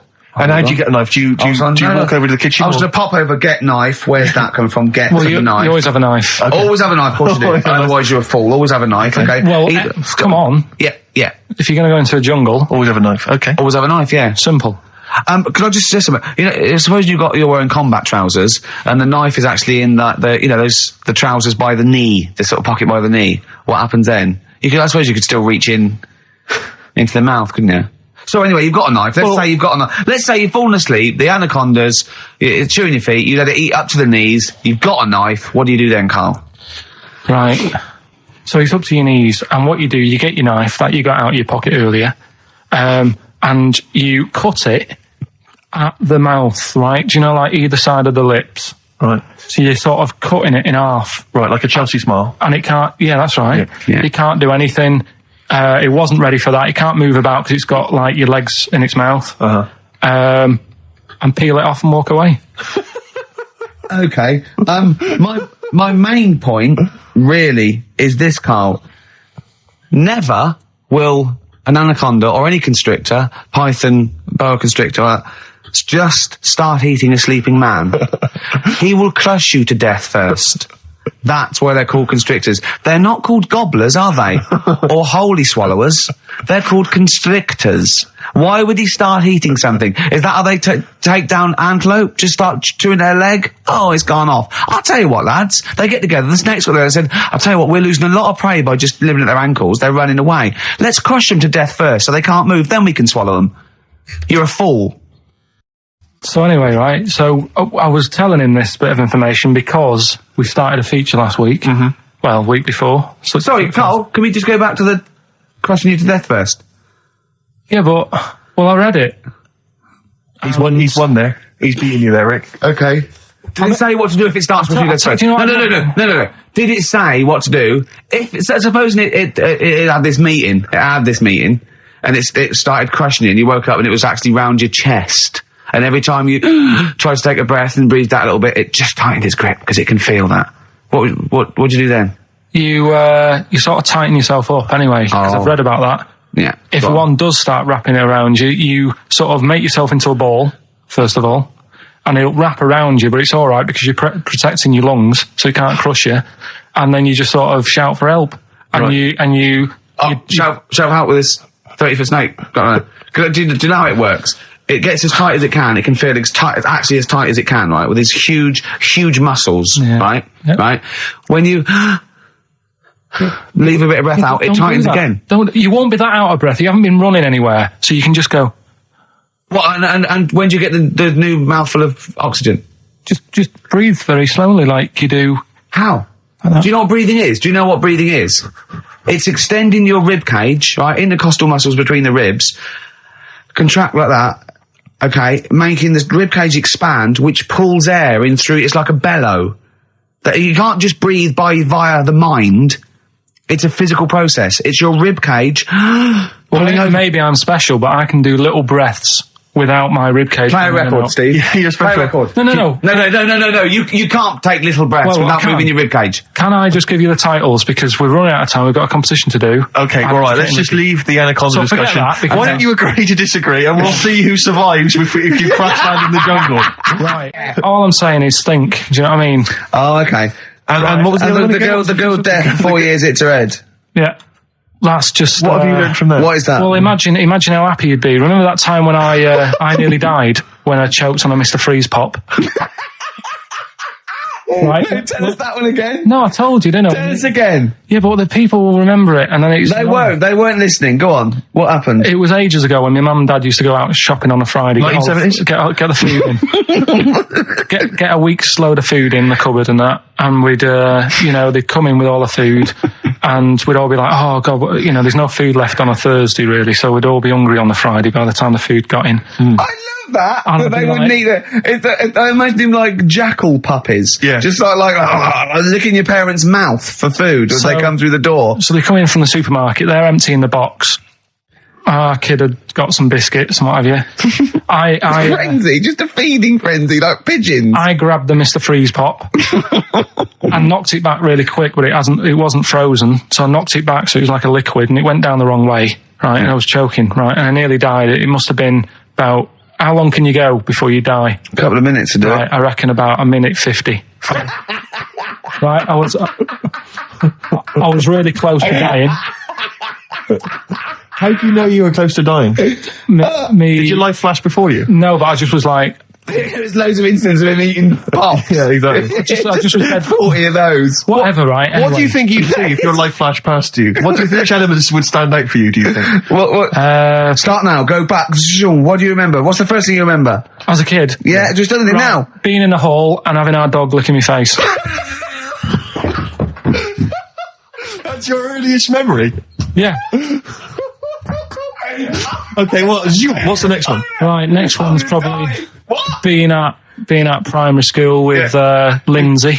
Yeah. Was that your girlfriend? Well, a little friend who was a girl. Sure. Yeah. And we used to have like tins with letters in, and you'd have to write stuff. But anyway, what are we doing? I got confused. Right, so anyway, I'm intrigued by the dog that was licking your face. well, bin that. in that. No, it's a great feature. I just think you need to be a little bit more careful about what you consider to be education. Go on, All right, Sonny. all I right. fell over. All right, well, We'll work on it next week. Play a tune, and what have you got for us? Because we've got a big competition. We've Come got to on. do the competition. We've only got 25 Yeah, well, come on minutes. then, Don't worry quick about then. it, Carl. Do Play a something, tune. play We'll a come back with tune. Rockbusters. What are we do you wanna playing? play? Let's play a bit of Tupac. Oh, that's what I'm coming out to, isn't it? Yeah, Fight. exactly. Yeah. Imagine it. Whack it up, whack it up. I did Crusaders for I think I lasted that out for about 4 weeks. What's Crusaders? Well, he was my mate, right? He was religious, and I'm not really. But No, I mean, you believe in ghosts, though, and shadows pushing people off bikes. But go on. it's the same time. I think I told you once before that I went to the church with this lad because Right. I swore, and he said he was going to tell me dad. Yeah. I was effing and jeffing. So he said, if you come, Is that how they get people to church nowadays? I love that little kid that, yeah, he hasn't quite got the idea of the protection game. There's nothing in it for him. Either you turn to religion or I tell your father. right? So I went to church with him and that, and then the next week he said, I know that was rubbish and you didn't enjoy it. It's when I got kicked out for messing with a tennis ball in the pews, right? I don't think we've heard that, but I don't think we could possibly go into that now. Summed it up. Yeah. So, Well, no. Come on. that's We'll it. come back to that. You had a tennis That's the ball and some story. pubes. No, in the pews. In the pews, right. Yeah. But anyway, so I went there and I said, I don't think much of this church thing. It's a bit boring. Sorry, and so you went to church and you ended up in the Crusades. No, it's called the the crusade? Crusaders. What it is, it's meant to be the fun part of religion for kids. Right. And my mate said, oh, you want to come along? It's, you go on a Friday night and do it on a Sunday as well. Right, so I went on the Friday night. It was brilliant. They had Sabutio, played table tennis in this dead big old house. And what do they do at the end? Say, I hope you enjoy yourself. Remember, God gave you all this. Well, it's sort of, enjoy the simple things in life. You don't need computer games. You can play table tennis and talk with your friends. Yeah. And blah, blah, blah. So, yeah, that's all right. I think you'd be happy in a young offenders institution. You get to clean the toilets there But as don't well. forget, Carl, I think God invented Nintendo too. Right. Well, anyway, so that was all right. I loved it on the Friday. Yeah. And my mate said if you go for 4 weeks in a row without missing a day, Yeah. you get a free badge. And, I was And like, salvation. I don't like Yeah. all this sort of being stuck in stuff. Do you know what I mean? Right. That's Yeah. what I didn't Yeah, about don't get school. tied down. Do you know what I mean? It's like, every day. Yeah. Right. So, anyway, so you've got to come again on Sunday. So I thought, well, we'll have another game of table tennis. It'll be all right. Yeah. So anyway, I go on the Sunday. Who was this servant of God? Right. I go on the Sunday. It's like a totally different club. There's no table tennis. That's how they trick you. No Sabutio. Yeah. They start handing out Bibles. Oh. And It's like a I was timeshare Hang thing. on a minute, right? They trick you. So I didn't go again on Sundays. I used to just go on the Friday. Just go on the Friday. Brilliant. Brilliant. I'm amazed no one else saw through that. Well, the thing is, there used to be loads there on the Friday, so I bet I there thought they won't even notice that Yeah. I'm not like, Yeah, do you know sure. what I mean? That I'm not showing up on a Sunday. So anyway, carried on. It was Just brilliant. this kid in the vicar? Oh, I love that. You got one over on the church. So I was loving it, right? Playing table tennis and that. Yeah, and then on a Sunday, they found out where I live, and the head fella started coming round, knocking on the door. God. He's everywhere, Rick. Why did he knock? The fella, Politeness. the fella who ran the club, he started coming around knocking on the door. And I saw him coming up the path, and I said to my mum, "Oh, it's the fella from the Crusaders." She didn't even know what I was. No. she She was thought like, you were "What off are nicking talking hubcaps about?" and stealing cars. She didn't have a clue what I was talking about. You've been going to church. To church? I don't You believe it. little That's bleeder. not how we brought you up. So I said, "Look, just tell him I'm not in. Tell him I'm not in." And then she had to keep doing this, and they were coming round every Sunday to try and make me like go on a Sunday. It was really important that I went and that I was abusing the system and all this. Anyway, I didn't go. And then Why didn't they just tell you on next time we turned up on a Friday? Yeah. No, well, because there was so many people there on a Friday, you just get mixed in the crowd. Yes. It was jammed. It was well popular on a Friday. Yeah. Yeah. Right. But anyway, on one of the Sundays, it was quiet for a bit, and they stopped coming round. So I thought, right, I can go out again, right, on a Sunday, because I used to avoid hanging around the house. In What case sort of reign of terror is this? Incredible. So I thought, It's like the Spanish Inquisition. So I thought, great, they forgot about me. Yeah. Everything, I can carry on in sort of normal life now. Yeah. And I was playing out in the avenue. Fella comes round. And he goes, there you are. You know, you're always busy on a Sunday. You enjoy Fridays and that, don't you? I was like, yeah. He goes, well, come on, you've got to come with me. And I couldn't get out of it. Do you know what I mean? It's like, what could I say? Charlie says. Right? Yeah. So, anyway, he nearly killed me in a car crash. So that was the excuse I used next time. He had a Mini, right? And he was driving us there, and he hit the curb, nearly sort of turned over the Mini. Right? There was like 3 of us in the back. So I said... Is that a record? So next time, Or was it a joke? Next time he came round to pick us up, I said, look, really enjoyed it and that. I said, but ever since that journey, I really, you know, I don't want to get in the car with you again because it scared me a bit. And I said, all right then, I didn't have to go again. That's all right, isn't it? That's extraordinary. Yeah. He almost killed you in a car It's crash. horrible. Thank God no one was hurt. Yeah. I remember that... Your life moves in incredible ways. Yeah. Rather like God. Yeah.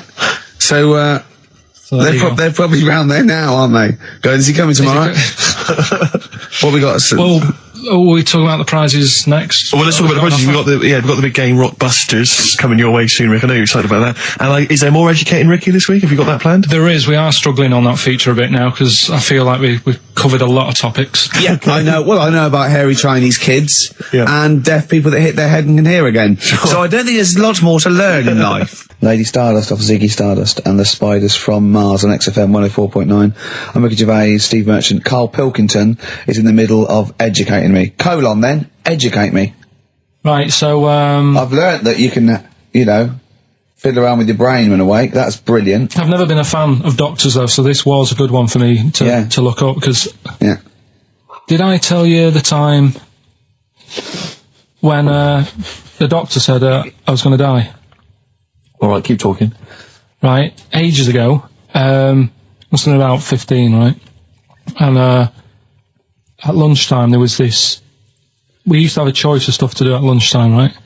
We used to have like a burger place that had an arcade machine in it, right? So we used to go there and play on that and have a burger. Or there was this baker's, right, that my mum worked at and did great cakes and stuff, right?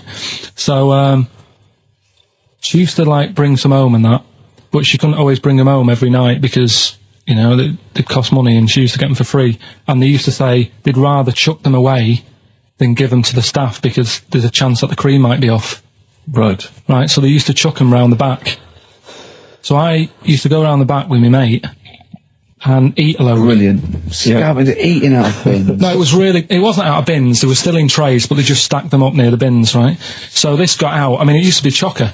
Once the school found out, everybody used to go there and it'd be like, well, have a cake. The headmaster fighting the kids off. Right, so I'd have, you know, you just eat, I don't know, 6 jam donuts or something, and then you'd spend your dinner money on the arcade machine. Brilliant. Right? So it was a good afternoon, really, right? So you'd do that, and this one day I must have had 6 or 7 jam donuts, a few Congress tarts. What's a Congress tart? I love them. I can't get them in London, right? So I'd have some of them. If anyone can get a Congress tart for Karl in London, please let him know. So anyway, this day, that was just a normal day. Do you know what I mean? You'd once, twice a week, you'd have a load of cake. In your life, Yeah, that's So normal anyway- day in your life. Were the frog boys there with the webbed hands and the big heads? So- and the horse in the settee? Yeah. But the day after one of these days, I had really bad cramp in my belly. Right? I was like in agony, could hardly walk. So I said to my mum, You could hardly stagger to the free cakes. So, I was in absolute agony. I said, I don't like doctors, but you'll have to get a doctor in because I don't know what it is. I can't walk. Just gets the doctor round. I won't say his name, but he said, well, doesn't look like he's got long left. Blimey. So I was a bit like, hang on a minute, I've only had a few cream donuts. Yeah. My mum was panicking. Sure. He went, my dad came in from work. She said, oh, something's really bad with Karl. I think it's serious. You know, the doctor said he ain't got long left. So he said, what? He said that and just left? So she said, yeah. He said, I'll have to call him then. So he called him up, said, what's all this about? You know, Karl hasn't got long left. How long's he got? So he goes, I was only messing. He's just had some bad cream. Can you believe that? Well, the thing is, I like the fact your mum didn't ask any questions. I know. She didn't go into detail. Can you explain more, doctor? No, I got a shoe off. No, but she doesn't. She doesn't like talking. You know, I don't want to diss you or your family, but I imagine if I was there, I'd have known the doctor was joking. Yeah. That's all I'm saying. I mean, I sound very arrogant there, but I imagine he went, what's he been doing? I had about 6 cream donuts. Oh, right. Oh, wow. He hasn't got long to live then. I'll see you later. That's what I think the doctor did. Yeah. It's like the idea your mum just let him go. Yeah. Terrified, thinking, well, I'm not going to probe him. He's that's it then. Dad comes in. Hi, honey, I'm home. Anything happened? The doctor said Carl's going to die and then left. Did he? I'll call him. But anyway, that's why these sort of things fascinate me. Come on, someone talk. I'm looking at his face, his headphones are too loud. Instead of turning them down, he's just grimacing, going, these are too loud. I don't understand it. Yeah, how have you lived this long? How did you make it to 30 without getting squashed or eating something deadly poisonous? I told you, I used to choke a lot. We've had an email from... Placebo, the bitter end. We've had an email from Andrew Forrest, who has just simply entitled it, Karl Pilkington. Oh, Karl Pilkington. What do you think of that? That's got to be your new name from now on. Oh. I had a mate who used to use it. What, he used to call you that? Yeah. Was that your nickname at school, Pilkington? No, it's not my nickname. It is now. No, it's not. It is now. Pilkington. Pilkington. Oi, Pilkington. Oi, Pilkington. Pilkington, do my homework. Where do you live? Where do you come from? Pilkington? No, there's this lad who called Mark, right, who used to go to school with, who used to call me that. And his mum, right, was like obsessed with cleaning. And I was never allowed in their flat. He makes the place look untidy. So she used to, I don't know if it was just me or all his mates, but I used to turn up and she goes, yeah, he is in, but you know what you've got to do? And I used to have to go round the side of his flat, and he had a computer, right, which I used to play. I didn't have one at that point, but he had one. And I used to have to go round the side of the flat and stand at his bedroom window with his window open, and I'd be sort of leaning in playing the game. You are joking. I'm not, his mum- You had the weirdest upbringing I've ever heard. The things you were willing to do. It's the strangest. What is this town like? No, I stopped going once Was I there got my always own. music? Right? There's the horse in the house there. Oh, look at these two kids with big heads and webbed feet. All right, Ronnie. All right, Reggie. What was it like? She was obsessed. It is like you've grown up in a cartoon made for children. Yeah. No, his mum was really obsessed with cleaning. When Can I play through his window? I used to, Mrs. Ramsbottom, can I play through Mark's window? Aye, you know what you have to do. she used to be up till about Is 3 in that the morning. Pilkington again? Have you washed your hands? What up till 3 in the morning? She Washing. used to be up doing the tiles in the kitchen. Washing until 3 in the morning? It's at 3 in the morning. And for ages and ages, that saying that out on the tiles, I used to think that came from, like, his mum. Because she was out, like, cleaning them late. So, till I was about 13, I thought that saying, out late, on the tiles, Yeah. was, And now you're not confused by anything. well... There's no misunderstandings in your life now, is there? So he was allowed to walk in and out of the house, was he? No, he was alright, and he used to come round to ours a lot, and my mum used to get these pies from Hagenbach's, right? So, I don't know what that is. it's at that bakery where they used to chuck the cakes out the back, I'll tell you about. Yeah. And he And used to you come at round. 6, you at 6. He loved it, but I could never go round to theirs, or if I did, it was like, well, yeah, he is in, and I'd go, alright, and then I'd walk round the side of the flat, stand outside, Why did you ever knock at the door? Why don't you just go around and knock on the window? just to check he's in, because he wasn't always in his room. If You he say was it in was the a- lounge, he'd have to go to his bedroom, and then that's You where say To he meet you. This is the strangest. And you'd play a computer game through the window. You say it was a flat. It wasn't like a 5th story one, and you had to get in one of those kind of cleaning contraptions and, like, Nice. winch your way up. I love the idea. idea of that. So, Oh, Pilkington. so Right, we're done. so What's this? you've got- What, have you got me any chimpanzee that? We've or? got monkey news still to cram in the next. Like, Let's do monkey news 25 now. minutes. I need some monkey no, news. I think we've done enough here, right? What do you mean? I think we've done enough here. We'll play a little song, eh? What? Play the verve. All right. Eminem. Sing for the moment on XFM 104.9. I'm Ricky Gervais. With me, Steve Merchant, with 5 little hamburgers. Got 5 burgers here, yep. And so I don't know, how should we begin, Carl? Do you want to just look at the size of these burgers? They're quite small. Look, they can see it on webcam, can't they? They can see us stuffing these burgers into your mouth. And by the way, I'm filming this, Steve. Look, Brilliant. Look, I've got a little camcorder. We'll put this on unseen footage on a DVD or something. Or maybe on the website. On the Oh, Carl, what if you break the record? Okay, Carl, I'm coming round now to just monitor this and adjudicate. What's the web? If people want to see this on the webcam, what is it? XFM.co.uk. Right, okay. Hold on. So- Can I, Steve, I'm can not I do being that? funny. I'm not being funny, right? But I think I have got like a bit of a wheat thing. You've got a bit of a what? A wheat allergy Oh, thing. don't give me that. No, seriously, my head's... I've been eating a lot of shredded wheat recently. And my head's got a bit bigger. Carl, I don't think you can let us down now, mate. So you just got to put that for No, I can't put that like that in my mouth on its... I've got to break it up. I've got to break it up. Can't break it up. Can't break it up. It doesn't say you can on the rule thing. It does. It It's got to be doesn't. a I whole can't thing. look. I physically can't. Try it. I can't look. I'd have to be Jay Goody to be able to do that. Seriously, look. Try it. Yeah, I know, but you're not approaching it right. That's it. Come on. That's all I'm doing. Oh, God, I just want to do one. Keep going. That's good work. Keep going. Keep pushing. Ease it Keep in. pushing. Ease it Keep in. pushing. Get one in at least. Ease it Get in. one in at least. Get one in. Ease it in. Get one in. Push it. That's one. Let's go for another one. R.E.M. Night Swimming. It's a lovely song, isn't it, Carl? Huh? XFM 104.9. I'm with Gervais. With me, Steve Merchant. Carl, disappointing. You couldn't even get one whole burger in your mouth. I did kind of. Yeah, but there was a bit sticking out. It just looked messy. There was But you were saying about putting it in whole, and I don't think that's the rule. Okay. It's like you so can get is more it- in a suitcase if you put things in properly. So- you don't just get all your clothes and chuck them in. So it's about. I reckon you've got to rip it up a bit. Okay, do that then. See how many you get in. You've got to get in two. No, just one. No. Well, it's don't pack it in. What do you do? Pack your cheeks first. Honestly, Steve, my head is swelling a bit because I have got a wheat thing, a wheat allergy. That'd be good. There'd be more room.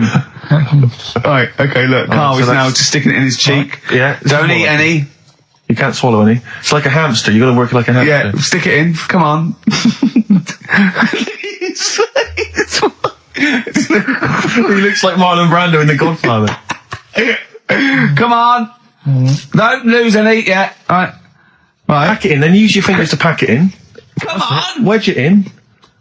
Like you're grouting the bath. Can't do this either. Keep going. Keep going, don't give up so early.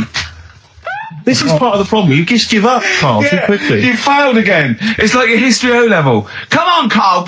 Come on. Do something all well. it's one there, Succeed at something. Push it in. You've got nearly a half a burger there. Oh, I'll come round there. You're chewing. Don't chew. I've got a bit of food. I don't know what you said, but... Is that a What whole is one? that whole one? No, it's not. I can see bits left. Come on, Carl. Come on, keep working on it. Keep working on it. Look, there's so much space in your mouth, I can see it. Keep going, mate. Okay. Okay, we're doing another one. We're doing another one. That one then. We're doing a... Oh, are you alright? Are you going to be sick? Are you alright? Alright. Oh, God, should we play a record? He's making my eyes water now. Okay, I'll find a different one for you. Find a different one for What him. about most grapes eaten in 3 minutes? I'll go. Do you want to do that? Great, so Most easy, aren't grapes they? eaten, that's easy. Great. Come on, great, so easy. White Stripes, Seven Nation Army, that jumped twice. I apologise for that. You're the producer, Carl. Yeah. It jumped twice. Well, it's not my fault if people are slipping around because of burgers on the floor. You're trying to squeeze my head when the song's playing. What difference does that make? Anyway. Right. Don't do any. Right. I've just got some grapes there. We've counted them out. What's the record then? Okay, well, the most grapes eaten in 3 minutes, you've got 3 minutes, Carl, and you've got to beat Matt Hand from the UK, who consumed a total of 133 grapes in 3 minutes on the 8th of November 2001. Right. There's 150 So there. 115 there. Right. Okay. So you've got 3 minutes. What are the rules? The rules You just are... got to eat them and swallow them. And it's like Cool Hand Luke, right? You got to just stuff them in and don't choke, because I got worried with the burger. That's a good advert for McDonald's, isn't it? Not only was I impressed by the cheapness of them, but he couldn't even get one in his mouth. Yeah. So value for money there. Maybe they'd like to send us some free stuff. Yeah, free, or just money. Any some money would be good. Next week, Carl, you're eating Sony Walkmans. That's right. Yeah. Available for... Yeah. right, Carl. Right, I think this is going to be good, right? What we're going to do, right? We've got song 2 by Blur set up. We know that's 2 minutes, so you can play that, because that'd be boring radio hearing Carl choke, wouldn't it, for 3 minutes? Exactly. So, when I say go, Carl, right, I'm going to go right on the minute, right? You've got to have a handful of grapes, and you've got to press song 2 by Blur. When we come back, you'll be stuffing your face. Hold on. You don't be able to do that. How can you work the buttons? I can do that. No, I don't think you can. You cannot touch the grapes until the opening note Yeah, of but song hold 2 on. begins. When the Blur 2's, when song 2 stops, can we just push up the fader? So because you'll be stuffing Don't worry, your face. let's go, if we go, Okay. any second now. Okay, right, You're okay. ready, 3, 2, 1, go! And he's off. That's good work from Carl there. He's approaching it cautiously to begin with. Cautiously. And he's keeping Well, let's just, just keeping people up. Come on, don't make him laugh, Rick. He's choking. He's choking. Oh, Carl! Quick! Keep going, Carl. Come on! Come on! What happened? Did he just throw up? No! Don't make him laugh! Oh, Come on! we can make wine. Come on, Carl. You're doing so well, mate. I want to go. Come on. Only. Why are you making him laugh? That was a world record attempt. Well, he's over. Keep going. Come on. You got 25 seconds. Come on. Oh, I think that was a shame actually, because you were doing well, but something went wrong. I know, and I think those are bigger grapes than the ones I've seen before. They're quite big grapes. Look at his face. He looks so despondent. Come on, Carl. 8 seconds. Just a few more. 5. Come on. What's the matter? 2, 1. It's all over, Carl. It's all over. Better count how many you did. Just you can get good at this. We can get good at this over the weeks. I think that was a fairly pitiful attempt, actually. I really thought you had a... It's interesting, actually. These are harder records than you might think. Yeah, I know. 6, 8, 10. How do you feel after that record-breaking attempt? Not happy with that. What are you not happy about? The fella who did it, was he in hospital and just had loads of grapes and was bored? I'm sure he wasn't producing a radio programme, that's for sure. Well, to be fair, neither are you. What was tricky about it? What did you find hard?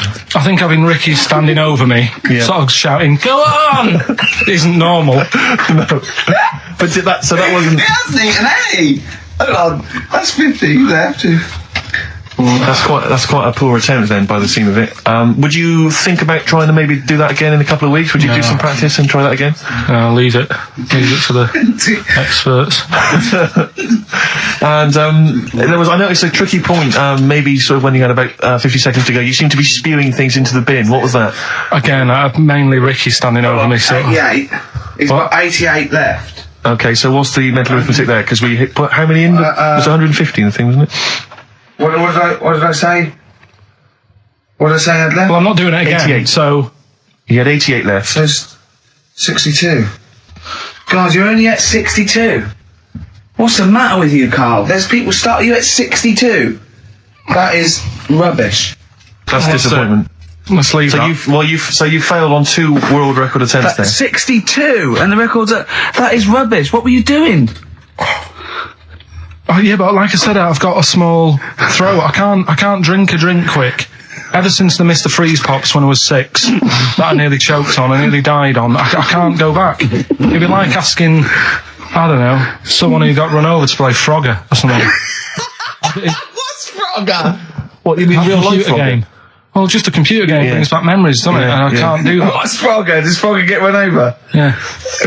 It's a little frog. It has to run across a busy road. Do you know who he reminded me of? Apart from Hamburglar and Zippy and all that. When he was mentioning those grapes, because the shape of his head, it looked like a game of Pac-Man. Yeah. It did, as he was getting to him, it looked like... You should have had that music. It looked just like it. Oh, Do you remember there was a board game version of Pac-Man? Was there? I mean, the only thing that Pac-Man had was the fact that it was on a computer and it was a little face eating things. But imagine that as a board game. But there's board games of like things that you don't need board games for. Yeah. It's like there's board games of charades. Do you know what? You don't need that. It's like parlour games. Board games of let's watch the telly. Yeah. Let's play sit around. And it's all like 1999. You don't need it. New from Mattel, a stick. Simply run along, clanking it against a fence or a metal grate. It's fence stick. And a picture of it. Oh, Nan. Nan. Nan, that's my stick. I'll tell you That's what. my fence stick. Do you know I saw in a shop recently the board game of Cold Feet, the TV show.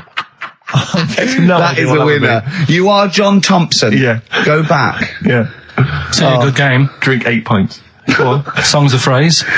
Songs of phrase, nicely done. Right, we'll get this going. How do you feel, Carl? Yeah, all Again, right, all right. disappointment. Disappointment probably to your family and friends. Well, I don't think they'll be that gutted, to be honest. Right, songs of phrase. Well, Carl, why don't we mention we'll come up with songs of phrase, because it's a big tease. People love that. Yeah. It's one of the hot new We've got quizzes. one more thing for you to eat. No, I'm not doing any more of it. Seriously. Play a song? Right, songs of phrase next. Right. That was rubbish, that half hour. Rubbish. That's great. Roots. The Seed. XFM 104.9. I bet that is a record. Eating grapes whilst DJing. Possibly. I'm assuming if there's any listeners out there that have a record-breaking attempt they'd like to see Carl undertake in future weeks, they should email in. I think Jono's got that one. You know, we should give the prizes away. Yeah, well, Carl. this has been dreadful. This thing. We started off well with him trying to force burgers in his mouth, and then he come up with this tapped. I mean, this is the end of this, because it's. I mean, it was shoddy to start with. No little duo couple. Well, this is not only. Well, I'm just saying, this is what I was saying in the pub yesterday when you try to be sick on my leg. I was saying, come up with new ideas if you don't like them, but you diss them on air. well, it's just disappointing, isn't it? And Right. What's that? I was disappointed when I was choking before. We were disappointed as well. Yeah, you didn't try. You didn't try with the grapes. You were just like Right. chewing on that. You meant to just throw them in and swallow them. 104.9 XFM. You all right? This is Carl, producer of Ricky Gervais and Steve Merchant. They're not about today. Ricky's on holiday. Steve couldn't be bothered. So I'm left here with all the DATs.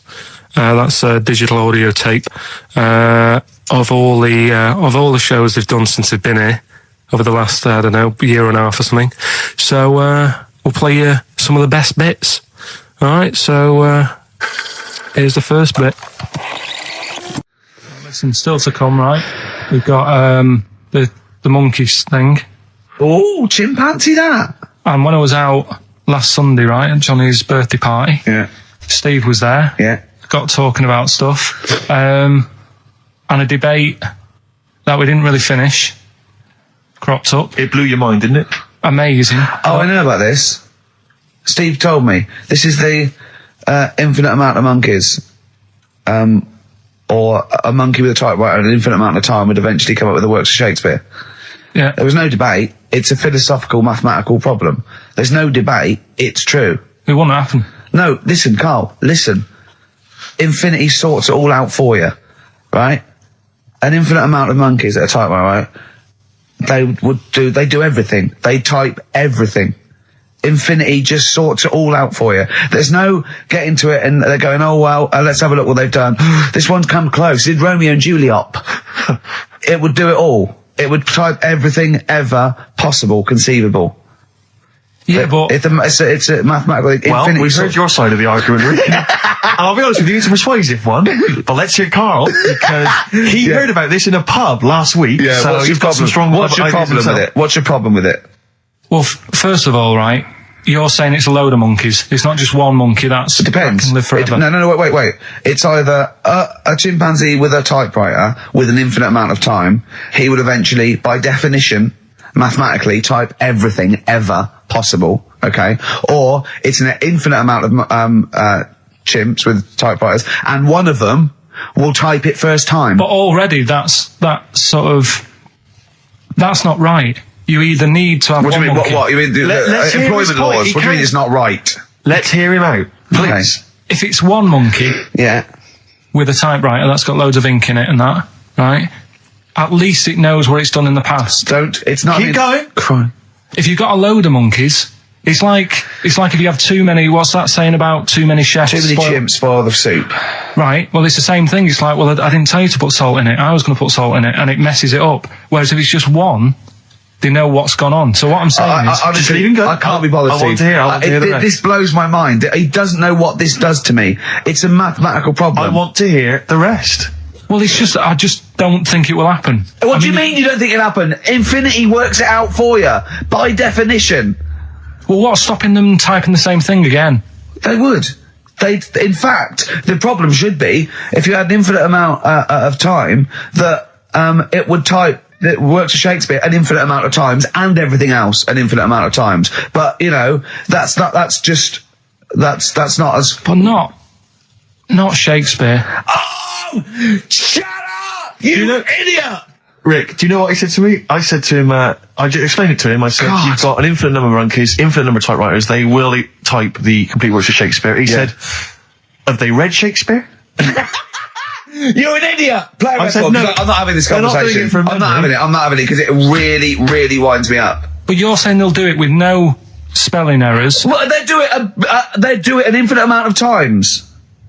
And they do it wrong an infinite amount of times. And they spell, the last full stop, wrong an infinite amount of times. And they get one thing wrong in Hamlet wrong an infinite amount of times. They do everything an infinite amount of times. But are they going off a story that they've... Play a record, Carl, because I'm gonna knock you out! I'm just saying... Shut up! Do they know the story? Oh, They're monkeys! Oh, Christ. No, right, okay.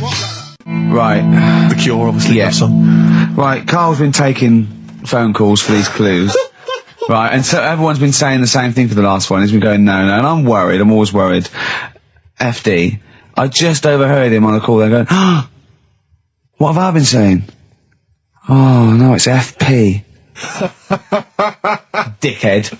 Right, give me the clues out. It's a rollover. Right, tell people, we're really sorry to anyone who would have got that right. Okay, right, do the clues quickly. Tell them it'll be a rollover, so we have to do 3 new ones. Do you not write these down, Carl? I don't write the answers down in case Ricky looks over the thing and sees the answer. Why would I cheat? I'd rather you do something right with your life. Right, well, the clues were, I've got 3 other jumpers like this one. Yeah. That was FT. Yeah. They got that, 4 tops. Yeah, that's alright. Good, well done. That bunch of people can't make up their minds if they want to sit in the sun or not. That was C, they were getting that. That was charlatans. Charlatan, right? A bunch of them, charlatans, right? What do you mean? What's Charlie? No, it's like, shall I go out? Shall we? Charlatans. They got it, right? Where I went wrong with this one, the Jamaican fella, he had to have some aspirin. Why? It's my fault, you know, I'm not, there's no point passing the buck or anything. I said FD. A lot of people were saying, Fred Durst, like, forehead hurts, which is a good one. Yeah, which would have been as good as any of yours. But I made an error, so we'll roll it over. No. What is the answer? We'll roll the what is the prizes answer? over. Jamaican fella what? Add some aspirin, why do that? What's the thing? FP, it was Frida Payne. Frida Payne. Frida Payne. Frida Payne. Frida Payne. That's awful. You've got to write these down next week. No, This is I'm right. sorry, You're the producer. I know, but I've had a busy week, haven't I? That's not an excuse. That isn't an excuse. Our excuse is we don't care. Yeah. You do put care. the work in and then make a mistake. Yeah. It's better not to try than try your hardest and be rubbish. Do you see what the point? We don't care. But you've got standards. Yeah, and you're not meeting them. Think of that. You're not even reaching your standards. God. Right, well, that's that, I guess. Well, the prizes will be giving those away next week. Bollocks again. Just completely... song for the ladies to end the show with. It's from Nick Cave's new album, Nocturama. This is a track called He Wants You. Back next week. Remember, Frida Payne. An email from Suzanne talking about your tea that night. Was Suzanne out on Wednesday night? Was the an England game, something? Yeah. So you were alone. You were home alone, were you, Wednesday night? Yeah. Did you enjoy your meal? Was it a quiche? Go on. Right. From Suzanne to Carl. Take the quiche and put it on the baking tray. Cook for 30 minutes on 190. Take lettuce and put on plate. Take 3 tomatoes, wash and chop into quarters. Place on lettuce. Take an avocado, chop in half. Remove the stone. Peel skin and slice. Place on salad. Put salt and pepper on and a dribble of olive and balsamic vinegar dressing. right? In brackets, small bottle behind the cafetiere. Right, in case he's reaching for bleach. Yeah. That's it. She had to put everything else away. Right? Then sprinkle a smidge of parmesan on top. Remove quiche from oven, cut into quarters and put on plate. Eat. Oh, wow. Does she have to do that every single time? She's like, No, it's just that I'm not that good at cooking, right? And to be honest, that was a lot of hard work. I didn't bother warming it up. And I did without the avocado. Why? Too much messing about. He didn't even do that with instructions. It was too much. But yeah, I'm not that good at cooking. And that's not cooking though, is it, Carl? That's heating up a slicing. quiche. That's good. Cooking it is making the quiche. Yeah, but I'm just. Could you have figured that out if she had left that note for you? Why did she have to tell you what the olive oil and balsamic vinegar was? Because I've put sort of cooking oil on my food once, and I said, "Oh, it's a bit." He's ever since, right? Years ago. I'm gonna die. Years ago, leaving Mr. McGill at home. It was ever since I put sausages in the toaster that I nearly set the flat on fire. Because do you know, like when you're grilling food in a pan and all that? Yeah. Sort of sausages spit and it goes everywhere, doesn't it? And it makes everywhere greasy. So I thought, well, just want to warm them up. Yeah. Bung them in the toaster. Yeah. What And happened? she sort of caught. Well, They got stuck and it got caught on fire, I imagine. She came in just as I was sort of plunging it, and what have you, came in from work. So what are you doing? I said, I'm in sausages. Well, the oven isn't on. I know they're in here. What, you turn it off? They're panicking and that. But I've never been into it. I've never been into cooking and that. At school and stuff, I didn't bother doing it. Oh, every time Suzanne comes home, she must think, please be the house still there. Yeah. Please not let me hear a fire engine as I come round this corner. Oh, God. She comes and goes, oh, God, thank God. I bet she's always happy to see you when she gets home and you haven't burned the place down or introduced some howler monkeys or something. Unbelievable. What I find extraordinary is there are people who are in sort of care in the community who don't need instructions on how to prepare food. Oh, they do. They can do it. Yeah, you show them once. Yeah, and they've learned it. Whatever you do, don't put sausages in the toaster, Johnny. Do you know what I mean? Yeah, and they've learned it. They don't put sausages in the toaster. Yeah. What is it? They put their fingers in. Yeah. All right, this is Carl, the producer of Ricky Gervais and Stephen Merchant on XFM 104.9. We're playing out some of the best bits. Hope you're enjoying it. Here's another one. Can I just ask Carl how he got on over Christmas? Because the last time I spoke to him, you hadn't bought a present for your girlfriend. I had to say I was on tenterhooks all Christmas. Well, you changed it. After that show, I felt bad, even though I shouldn't have done, because...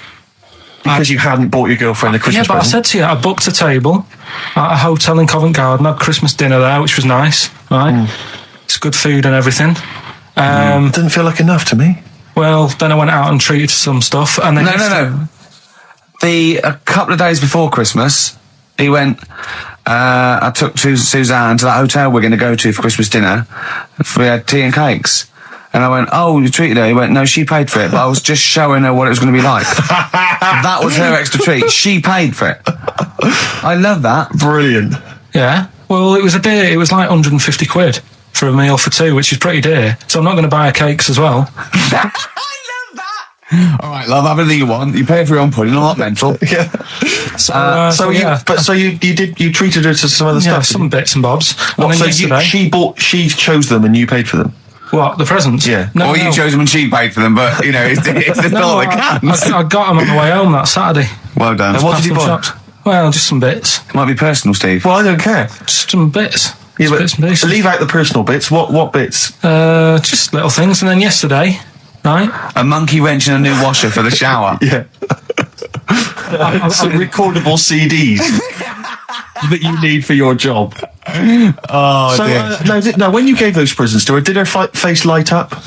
Right. I don't want to tell you what they were, right? But she wasn't that impressed. You're going to tell us what they are now, tell us what they are. You even know what they are. She told you on Christmas Day. Hold on, wait a minute. But it doesn't matter what they are. It does matter what they are. It doesn't. It does, Carl. It's you, mate. Of course it doesn't matter. Oh, God! We just remembered. Yeah! Right, but there's no need. I've got to tell him, Carl. I really want your permission because I don't want to be I know it's not, but we know it's not that embarrassing. It's really quite sweet. Yeah, but in a way, right, the way I look at it is, right, Christmas, even when I was a little kid, right, is not... Please let me tell him, Carl. Well, let me just tell you first, though. Let me tell you why I didn't go all out on the old present front. Right. Justify yourself. Right? First of all, I've covered it up since then anyway, right, with that present, because I bought her some shoes yesterday, and she did say, I'll give you the money for them, but when I get home, I said, it's all right. I said, you can have them, right? So not only did I buy her some food on Christmas Day, I got her shoes. She's probably had a... And they feel like a horse. Yeah. It's not like, yeah, there you go, there's your shoes, there's your food, right, bed down, see you later. Yeah, but what I'm saying is she's done... fed and clothed Yeah, her. did you comb her hair? She's done well this year, right? So... The thing is, done well this year. It's like you're a single parent living on a council estate with a smack problem, and you still managed to buy them some Lego. when I was a kid, right, it wasn't about what you got. I remember one year when I was about 8, right? Oh, it's going to make me cry, isn't it, this? No, it's not. I'm just saying the way it is, right? I woke up at about 4 in the morning. And I was like, oh, what I forgot? And I couldn't sleep. I was that on edge. It's the excitement of Christmas, isn't it? It's like, oh, what's wrapped up? I need to know. Yeah. And it's the fact that people are saying, no, you won't know until tomorrow. Yes, sure. That annoys you and winds you up. Okay. So I got up at 4 in the morning, opened my presents, and then went, right, I know now, went back to bed, had a great sleep. Yes. Right? So it's nothing to do with the excitement of what you get. It's the excitement of not knowing what you've got. And then what happened when you got up to go down with the presents? What you're saying to me is that you could wrap up a brick because the thrill of Christmas is in hoping and being excited about what it is, not the actual gift itself. Yeah. Is that what you did? Did you get a brick? No, let me tell you now what he got. He got her a present, right? And she said, she came and said, yeah, he got me. It was an industrial-sized packet of condoms. It was a joke gift. No, it wasn't a joke. Gift. It wasn't even a joke. I went home that Saturday after the year, past Boots, thought, might have something in here. They were on, like, some value. Right, you passed the Were makeup. they used? Right, but anyway. You passed all the other... Past the makeup, stuff. past the lovely vanity cases. Yeah. The foot spas. Exactly. Yeah. Hold on. How much are these, love, for 100? Yeah. $4.99. Yeah. Do I get them reduced if I buy in bulk? So how many did you buy? What was it? I don't know, probably about 100. Right, okay. And is she allowed to use those with anyone? Did you wrap them? Can she just go out and have a wild Well, you don't need to wrap. They're already wrapped, aren't they? Oh. And then what did she say when she opened them? No, wait. Carl, what did she say? Right, play a record and we'll come back to this. You're worse than my father. That's genius. What do you make of the first genetically modified baby? Oh. Are you worried about this? Do you know what did they do? What? Let me see what it says here. Well, isn't it just choosing the, eye colour? Well, this is the concern, isn't it? That in the future you'll be able to decide whether it's a boy or a girl, how intelligent it is, what it looks like, is it handsome, is it ugly? Obviously, no one will choose an ugly baby, and so on and so on and so on. And so it means that where will it lead? Where will it end, Carl? Are you concerned? I've thought about this a lot. What will us three look like in the future if they're being, genetically modified beautiful people? What will we be like? How will we be considered in society? True, yeah. But we've talked about this before, haven't we? About the cloning thing. Yeah. That's a bit weird. Yeah. But I don't think it matters, because at the end of the day, right, you might look like some other kid, but it's the way you're brought up that will change your features and the way you are, your personality. If you lie, you get a long nose, don't you? Well, no, but listen, right, because I remember when we, I was growing up on this estate. This is going to be good. Go on. No, it's not. It's just an example of how this doesn't work. Go on. So we don't need to worry, sort of thing. Sure. Right? Okay. So I'm growing up on this estate, and there was this woman about 4 houses down, right, who's a bit rough. All right. Didn't fancy her. Oh God, no.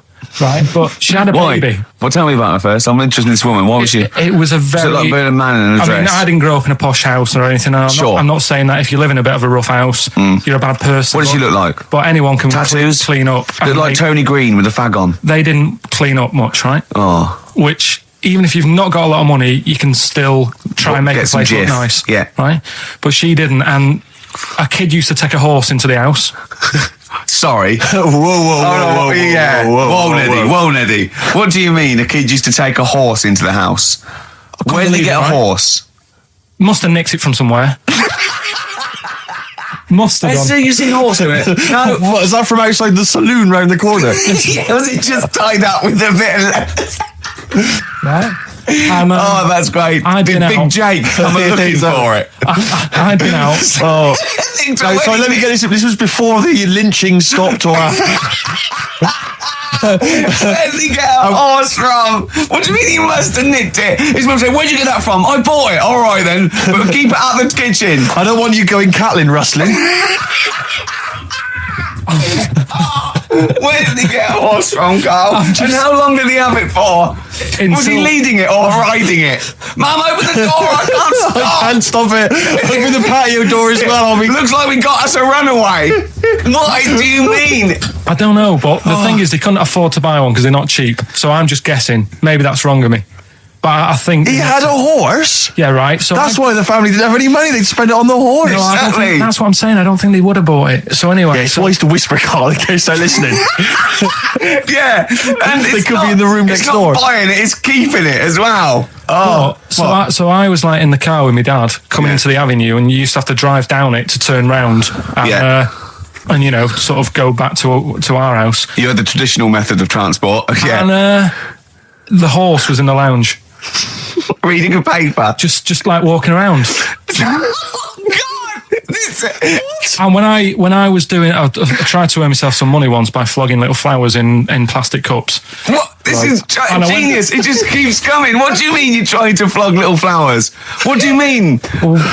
Let's play a record. Let's play a record and come back to this. This story's going to just unravel and unravel. It's going to go on for hours. Let's play a track, deeper and deeper. It's like an onion, isn't it? We've created a whole world here where there's a man living with a horse. Just walking around the lounge. I come from the West Country. I've never heard anything like that. I just think of a big sort of like orange carpet, and it's got a rediffusion telly, and this horse going, I'm fed up in here. Exactly. This is really... I am not taking the rubbish out again. Yeah.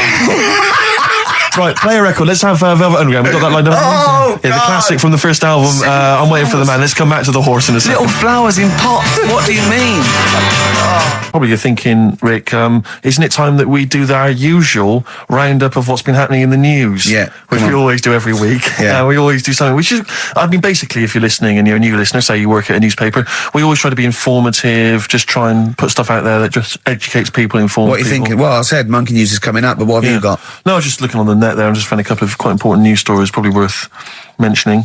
Policeman caught photographing. I don't know why it makes me laugh. It's just the phrasing, I suppose. It's the headline. Policeman caught photographing up woman's skirt. No, he wasn't up there taking a picture of Big Ben. He wasn't going, can I just sit up here? I'm just going to take a picture of that seagull over there. No. He was facing the camera up a woman's skirt. He was indeed. Right. A policeman in Japan is facing disciplinary measures after he was caught photographing up a woman's skirt with a hidden camera while on duty. The 42-year-old sergeant, who's not been named, used a digital camera to secretly snap the shots when the woman was reporting a stolen bicycle. So he was actually doing his proper job. He'd obviously thought to himself, I'll bring him a digital camera today. On the off chance a beautiful woman comes in to report a crime or robbery, I'll have it ready, I'll have it positioned, in such a way. But this is interesting. This is how he got caught. Okay? The woman became suspicious after she saw a flash go off. Brilliant. I mean, this not so secret at all. Sorry, did I just see your shoe? Your shoe just seemed to just bring into life. There was light. There was light. Yeah, I think I've had someone set fire to some magnesium that was on the end of it. It won't happen again. But it's only you and I in here, and your shoe was just suddenly lit. Why are you standing like that? Why is your shoe just sort of like between my feet? There's no reason. This is how I always stand. What did the bike look like? Flash?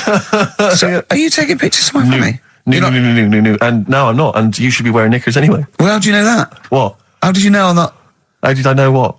I'm not wearing any... I didn't know you. I don't know what you've got up there. Well, I don't know what it looks like, and there's no way I could. Of course, it would be roughly that conversation in Japanese. I know, yeah. All right, XFM 104.9, Ricky Gervais, Steve Merchant, Karl Pilkington, not here. It's the best of. You've been voting in all week, sending your emails. So here's the clips that you wanted. So then I was thinking, imagine like going to the doctors and he's saying, yeah, everything's all right, your heart's good and everything, but... Your heart's good? What, your Larry's or... Yeah, your heart, you're in good form and whatever. Sure. Yeah, it's good news. I had Gianno in earlier. He's not looking good. Yeah. But you're all right, but your hands need to come off. Right. Blimey. What? That's bad. Like, I get a second opinion initially.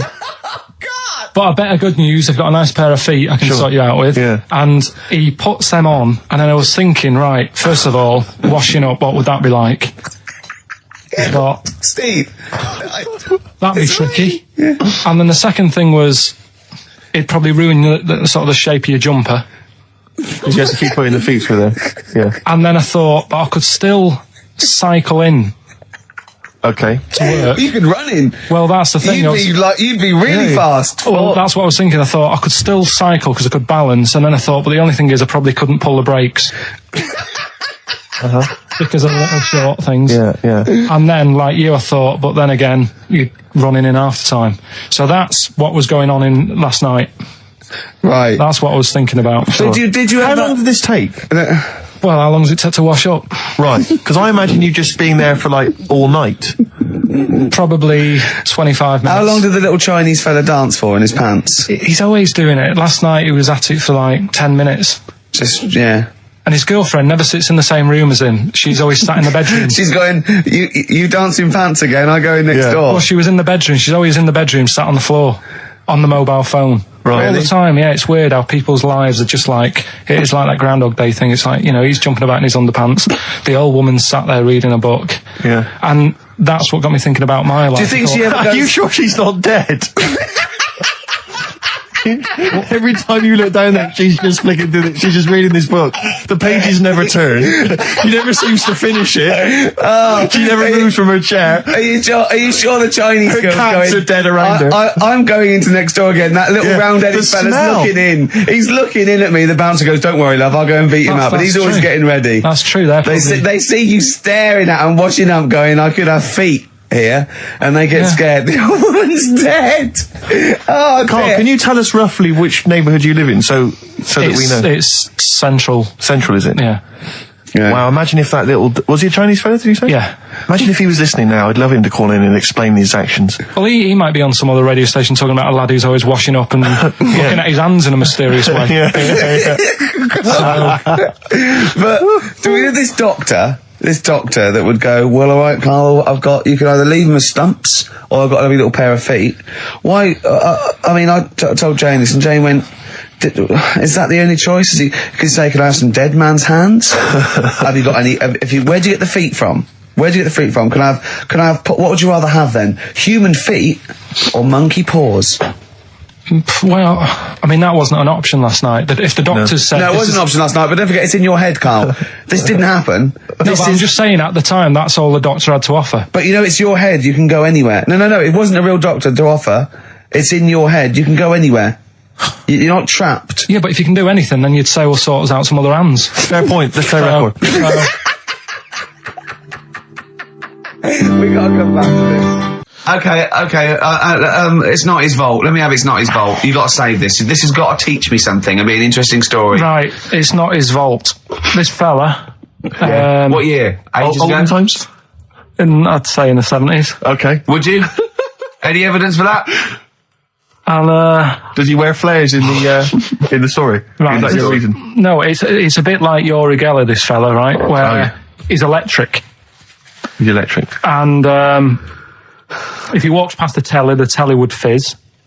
If he walked past the radio, it all goes like that. Ooh. His hair stuck up all the time. And he'd be having a bath and everything would be all right. And then the power would sort of switch on in his body. And the electric in his body made him jump out of the bath. So... What do you mean, so? What is that so? What does that so mean? You've given us nothing. You've given us nothing. You'd have to at least give us the scientific explanation. Yeah. Electric eels have 400 volts in them. Oh, is this the running away again? What was that one called? Yeah, but It's not his vault. But there's a reason not his fault. It's not his fault. I thought it was going to be something about keeping it safe. I think we should do these the other way round. I think you should tell us the story and then we'll hear the pun. It's not his fault. It's not his fault. Right, let's leave it. Play a tune. Forget it. Educating Ricky. Finish. We're not doing it. No, we are. This is a bit easier, but I still think it's a good one. So this is, we should explain what this is if you've just tuned in. It's one of those stupid lateral thinking problems. That Carl himself has created. Yeah, that was his homework. Right, this one. It's a fella. He has a normal day doing stuff. Nothing wrong with him. Right. And It's the twist in the tale. It's just like Tales of the Unexpected. Just a normal day, nothing wrong with him. Hold on, though, he's got the legs of a fish. Go on. So, that's why he's been hiding his legs. so Go on. he does his The normal, legs of a fish. Sorry, can't carry on. he has his working day and that, Yeah. and then he gets a bit tired. Goes to bed. He puts the light on, leaves it on, goes to bed. Oh, That's crazy. that's mental. I can't think what's happened. Anyway, here's Radiohead. Right, okay. What? The question is, why does he put the light on when So he's a going man, to bed? he's had a normal day. He's come home from work. Is that right? He's come home from work, or he's not been working? Yeah, he's just been no, out. it's been working and stuff, I think. You think? You've made it up, Carl. You can decide. So is the question is, why has he put the light on when he's asleep? There's a reason that he's put the light on when he's asleep. Has he gone to No, sleep? no, Carl, don't shrug. You're meant to answer these questions. He put the light on before he went to bed. Yeah, and the question And you're he's asking gone me to is sleep, why? What's the scenario? And the light's on and Yeah. that, but he's gone to sleep. Yeah. He started reading and then he fell asleep. No. Did he so he intentionally, for some reason, put the light on? Every night. It's mad. Sounds mad. That's Carl, doesn't it? Every night he does it. Yeah. He puts the light on when So- he goes to Light sleep. on, it goes to bed. Carl, is the point of this, he puts the light on for a very good reason. Not for us, but for some people. He's blind and it's always been on and he thinks he's turning it off, but it was on in the day and he thinks he's turning it off, but he's turning it on because he's No, blind. that'd be stupid. That works. No, that works great, Rick. Yeah. Thank you, Carl. So you've got to come up with what? Hang on. If What? you're blind, why would you put a light on? No, he thinks it's off. Yeah. But why would he turn it on anyway? Just think so he doesn't get burgled, so people know he's in because he can't see him. So he just he puts the light on when he's there, then he turns the light off when he goes to bed, so people think it's fine. But he's got it out of kilter, and actually he's walking around in the dark all day. I don't believe that if you're blind, you turn your light on. I don't think you'd be living on your own, would you? I'm not having that for a Do second. blind people live on their I'm own? not having that for a second. Well, some people do. Lonely blind people live on their own. No, if you got bad eyes. Any even women? Are there any blind women who are living on their own? No, I mean, if you know of some blind women. Oh, living on their own. 800 800 1234. We've gone through this. If you are a blind woman, with no standards and you don't care annoying voices and smell, yeah, then get in touch with you. yeah. I mean, know- you've got to be within the ages of say 25 to 65. You know, Right. well, call it 75. You fussy, you fussy all of a sudden. I know. Yeah, go on. If you were blind, would you live in London? Because someone said yesterday there was one struggling outside in Leicester Square, and I don't understand. If you would, I mean, you know, That might have been a tourist. but why come to London if you're blind? It's the worst place in the world to come if you're blind. To hear the sights. To hear the sights. It's a bit mad, isn't it? Well, they have. They do the same job. They have tourist needs like anyone else. Yeah. No, but it sort of stinks, and you'd go away going, "Oh, it's not that good." I just thought that I thought it was a bit weird. Well, never mind your concern for the partially sighted or sight impaired people coming to London. Get on with this. Yeah. So there he is. Yeah. It's like, oh, a bit tired. Yeah. Just put the light on. Get to bed. Yeah. So he turns the light on and he goes to bed. Yeah. Oh. Should we play a track? He's not sleeping on the job. He's a lighthouse keeper. Well done. Is he a lighthouse That's not keeper? it, Carl. He's a lighthouse keeper. Right. Why wasn't the light on all the time? It's light in the day. You idiot. Play a record. What? Play a record. You're a buffoon. No, actually, the light isn't on in the day, is it? No, it's not. I think you're the buffoon. Oh, yeah. Carl has won!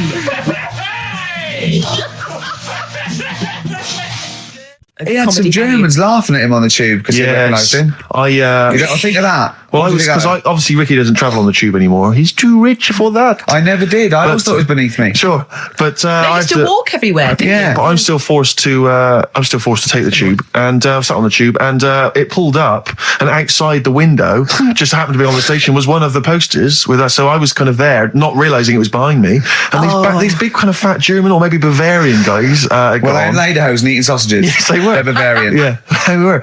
And I noticed one of them kind of looked at me, then looked at the poster, then looked at me, just happened to say it, and wittered something to his friend in German. You know, I don't want to try and do an impression. No. Das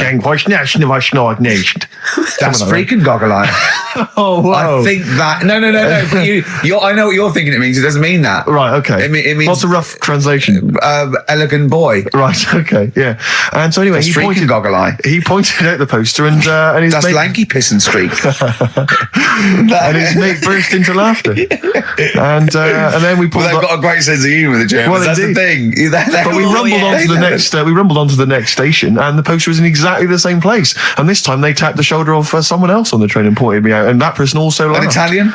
An Italian What it bloke, was. there was a French. Was there a bloke with a beret, a little moustache on the other side? Yeah. Was the United? Did you get on the United Nations Express? Just I imagine that. Yeah, Or it was faintly See the embarrassing. freak. Look at this freaky goggle eye. Right, whereas I love the fact that before you were at least pretending to be speaking German. Now this is an Italian with an accent. It's just a guy speaking perfectly good English. So You've not even disguised the insult there. oh dear. Oh, that'd be lovely. Try and insult me in other cod You languages. could bring Europe together if they just like, instead of Esperanto, that there was just one common language. The language I'll of tell you what freaky would bring goggle us. eye. I'll tell you what would bring the Europe together is you maybe representing England on the Eurovision Song Contest That would be great. with a wouldn't it? self-penned tune. Should I do That that? would be magnificent. It's got to be worth thinking But about. just about everyone being the same. Yeah, like just about the people euro being and that. equal. Everyone, not everyone. and also mentioning the euro. Yeah. Yeah, just doing that. I like all different. I like all different cheeses. Oh, je t'aime la musique pop. Yeah. La baby belle. Et le cheddar. I mean, I'm not fluent in Le French. grand fromage. Yeah. Oh, it'd be lovely, wouldn't it? And they'll all be there, all in their different. Well, different every line could uniforms. be maybe in a different language. Yeah, and what would I wear? I'd wear sort of like a kilt.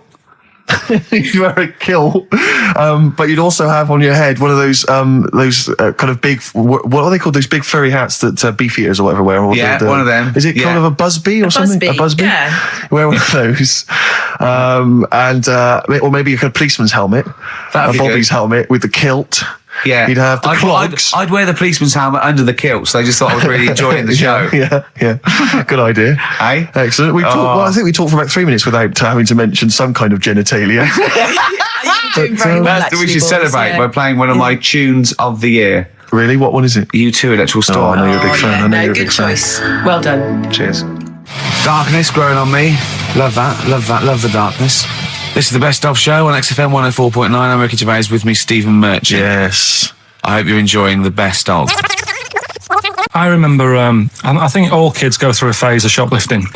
Well. And when I was going through it, I used to just little things, just like magic markers and magazines, Mars bars, that sort of thing. Yeah. And one day, right, that my mate, Anthony, his mum called up my mum and said, I've got to meet up with you. I've got to have a word with you. And she said, what about? She said, I don't want to talk about it over the phone. So she goes, oh, right. Well, yeah, come round tonight then. So anyway, my mum sees me. She don't want to be in an awkward position and like be a bit embarrassed and what have you. So she sees me and she goes, right, Anthony's mum's coming round. What have you been doing? Yeah. So I go, oh God. I said, I've been nicking stuff. So she goes, like what? So not big stuff. I've had a few calculators and Mars bars and stuff. How many? I'll just work it out. Hold on. Works out at 7.2 per day. So How many calculators do you need? so it was when that phase. You failed maths, didn't you? Everyone wanted a calculator. It was like a trendy thing, wasn't it? Oh, yeah. In Manchester a couple of years ago, yeah. So anyway, so I told her all this and I confessed to like, Computers will make it there one day. I confessed to There's magic in the back of battery. Go on. confessed to nicking all this stuff. She comes round. She only wanted to borrow some money. Brilliant. She said, "Oh, I don't like asking. I was a bit embarrassed to ask you over the phone, but can I borrow 20 quid?" Oh, that's fantastic. And there's me. Bloody, That's great. and it's similar sort of thing to yours. And did you? And he went, hold on, I'm going to work out the interest on that. I bank 10%. She'll owe you £4.40. Oh, dear. So your mum was a loan shark. yeah. And did she mention She that went, you'd been nicking stuff with that other? Because what I'm saying is, presumably you got your mate in trouble. No. Right, you didn't. That's great. Anyway, should we have some more music? Because Yeah, we've go been on. waiting for hours. What are you going to play, Carl? We've got the Cooper Temple Clause. Oh, lined up. brilliant. And then the other thing is the one that I was reading, the world record with the fellow who's pulling a train with his teeth. Does that make any difference that he's done it with his teeth? What do you mean? Well, what difference does it make? Well, isn't it? It's quite hard to pull a train with your teeth, I imagine. Well, it's pretty hard to pull a train. All I'm saying is it because he couldn't beat the fella who's pulling it with his hands? Well, so you tweak this it a is bit? my point. I think there was one bloke with a record for the running backwards 100 metres was sort of like 11 and a half seconds. And I was thinking, turn around, you'd probably have a really good go at that. Do you know what I mean? Yeah. It's sort of like doing a marathon with a milk bottle on your head. Take the milk bottle off and see how fast you can go, you twat. But you can just tweak it, like the fella who has done the pegs on the face, right? Yeah. His name's Gary Stretch Turner, right? Right. So you're sort of cheating already if he's got a stretchy head, right? But You are, right, you are one of the most stupid humans I've ever met. well, get me in the book. Yeah. Right? Well, listen. So Gary Stretch Turner, right? His record is 153 pegs. Yeah. He did it again, and he only got 150 on. So he hasn't broke his own record. Right. But what I'm saying is, if he tweaked it a bit more, would that make a new record? What? Well, if he said, I've got 150 pegs on, but at the same time as eating a burger. I see what you mean, yeah. He'd be the world record breaker for pegs and eating burgers at the same time. Yeah, just change it a bit. If you know you're not going to make it, just do something else. I'm assuming the rules are set at the beginning, Carl. That's Yeah. it. That's where they say, right, you're just going to do the pegs thing. You're not going to introduce burgers halfway through, are you? Definitely not. And then they have a go. I was on one leg, not interested. How many pegs? 150. Can I just ask very briefly, I was quite interested by the family had to move because they lived on Butthole Road. Yeah, I quite like that Now, one. I don't know if I've told you before, Rick, where I used to live. I'm not going to tell you the name of the street that I used to live on, because not on air, because my parents still live there and I don't want, Right. you know. But I'm going to write it for you now. This is the name, the genuine name of the street I used to live on. Just imagine when you're at school Yeah. and like in class, for instance, in French, you've got to say you've got to answer where you live. Yeah. J'habite, wherever. Yeah. That's the name. This is actually the name of the street we lived on. No, it's I not. swear to God. That is... I absolute right. I could phone my father now and he could confirm that for you. I swear because he doesn't want to God. And I'd say that. But listen, do you know what worries me? It's the apostrophe S. I know. Because that's blatant. Yes. Amazing, isn't it? That is incredible. Imagine how embarrassing So that if was. I look that up in the You Bristol... will find that in the Bristol A to Z. I swear to God. That is really... Why have you never told me that before? I can't believe I haven't. That's I'm still incredible. embarrassed now. Do you know, if whenever I have to phone up, if I have to give that address, I always spell it instantly. Really? Like somehow that'll hide it, that'll disguise the name. But I can't get over that. Anyway, if you perhaps live in Tits Avenue, Yeah. you know, or Wanklin Drive. Wanklin Drive, just get in touch. Let us know. We're not really interested. Ricky Gervais with me, Steve and Carl. Carl, why have you got a headache? You got a headache? Just a bit stressful because the moves on this week.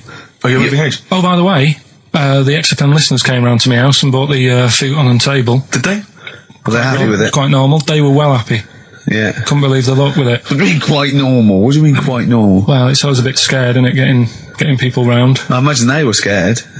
Well, And were they excited to see you? Could they? I mean, they were, you know, could you tell that they were pretty pleased to see you? no, I don't think so. I mean, You're Karl Pilkington. yeah, but the fellas sort of, I mean, they brought the whole family round, which was a bit odd. Well, it's not often they get the chance to visit a living creek. Anyway, no, they were nice. And you're moving now, yeah? He said he phoned me up today. You know, it was absolutely tipping it down. Right? He had to cycle in. Right? Because he said, because of the move, he doesn't want to leave his bike round there. Right? And he said, and Suzanne, oh, I can't say this in case he's listening, can I? He won't know. He said Suzanne's hired the oldest removal man in London. You should hear him. And the thing is, right, we booked him because everyone else happened to be booked out, but this fella's free, right? So he called up this morning. I've never spoke to him, but he was on the phone. He sounded about 90. Yeah. He's going to have to do all the work. And the thing is, right, it seems to be All he cheap. wanted some Werther originals. Right, listen, it seemed to be cheap because it's £50 an hour. But how long is it going to take him? Yeah. So When's the move on then? When's the? he's coming. He came round today to bring some empty boxes, and he was struggling with them.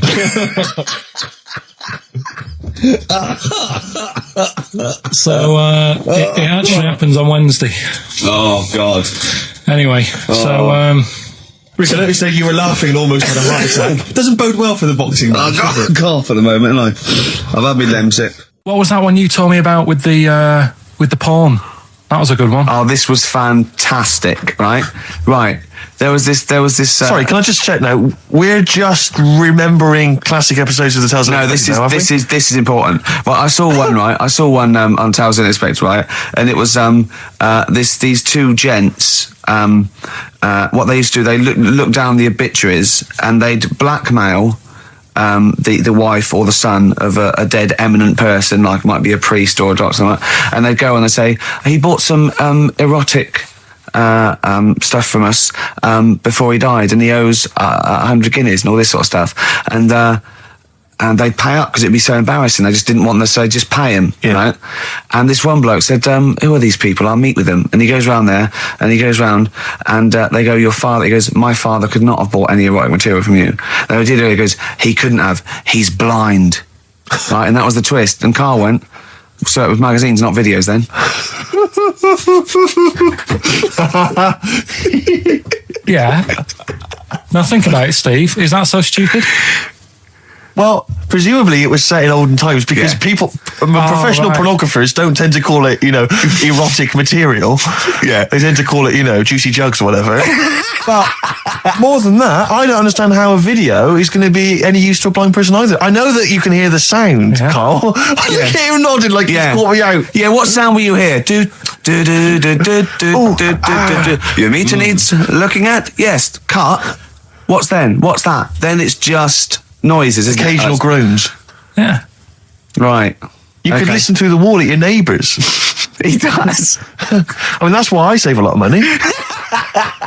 But I thought you were going to point out, Carl, that they could have had a Braille porno. Now, have you thought of that? Look, feel the lumps on that. Exactly. Think about it, Carl. Think about it. You're excited now. Yeah.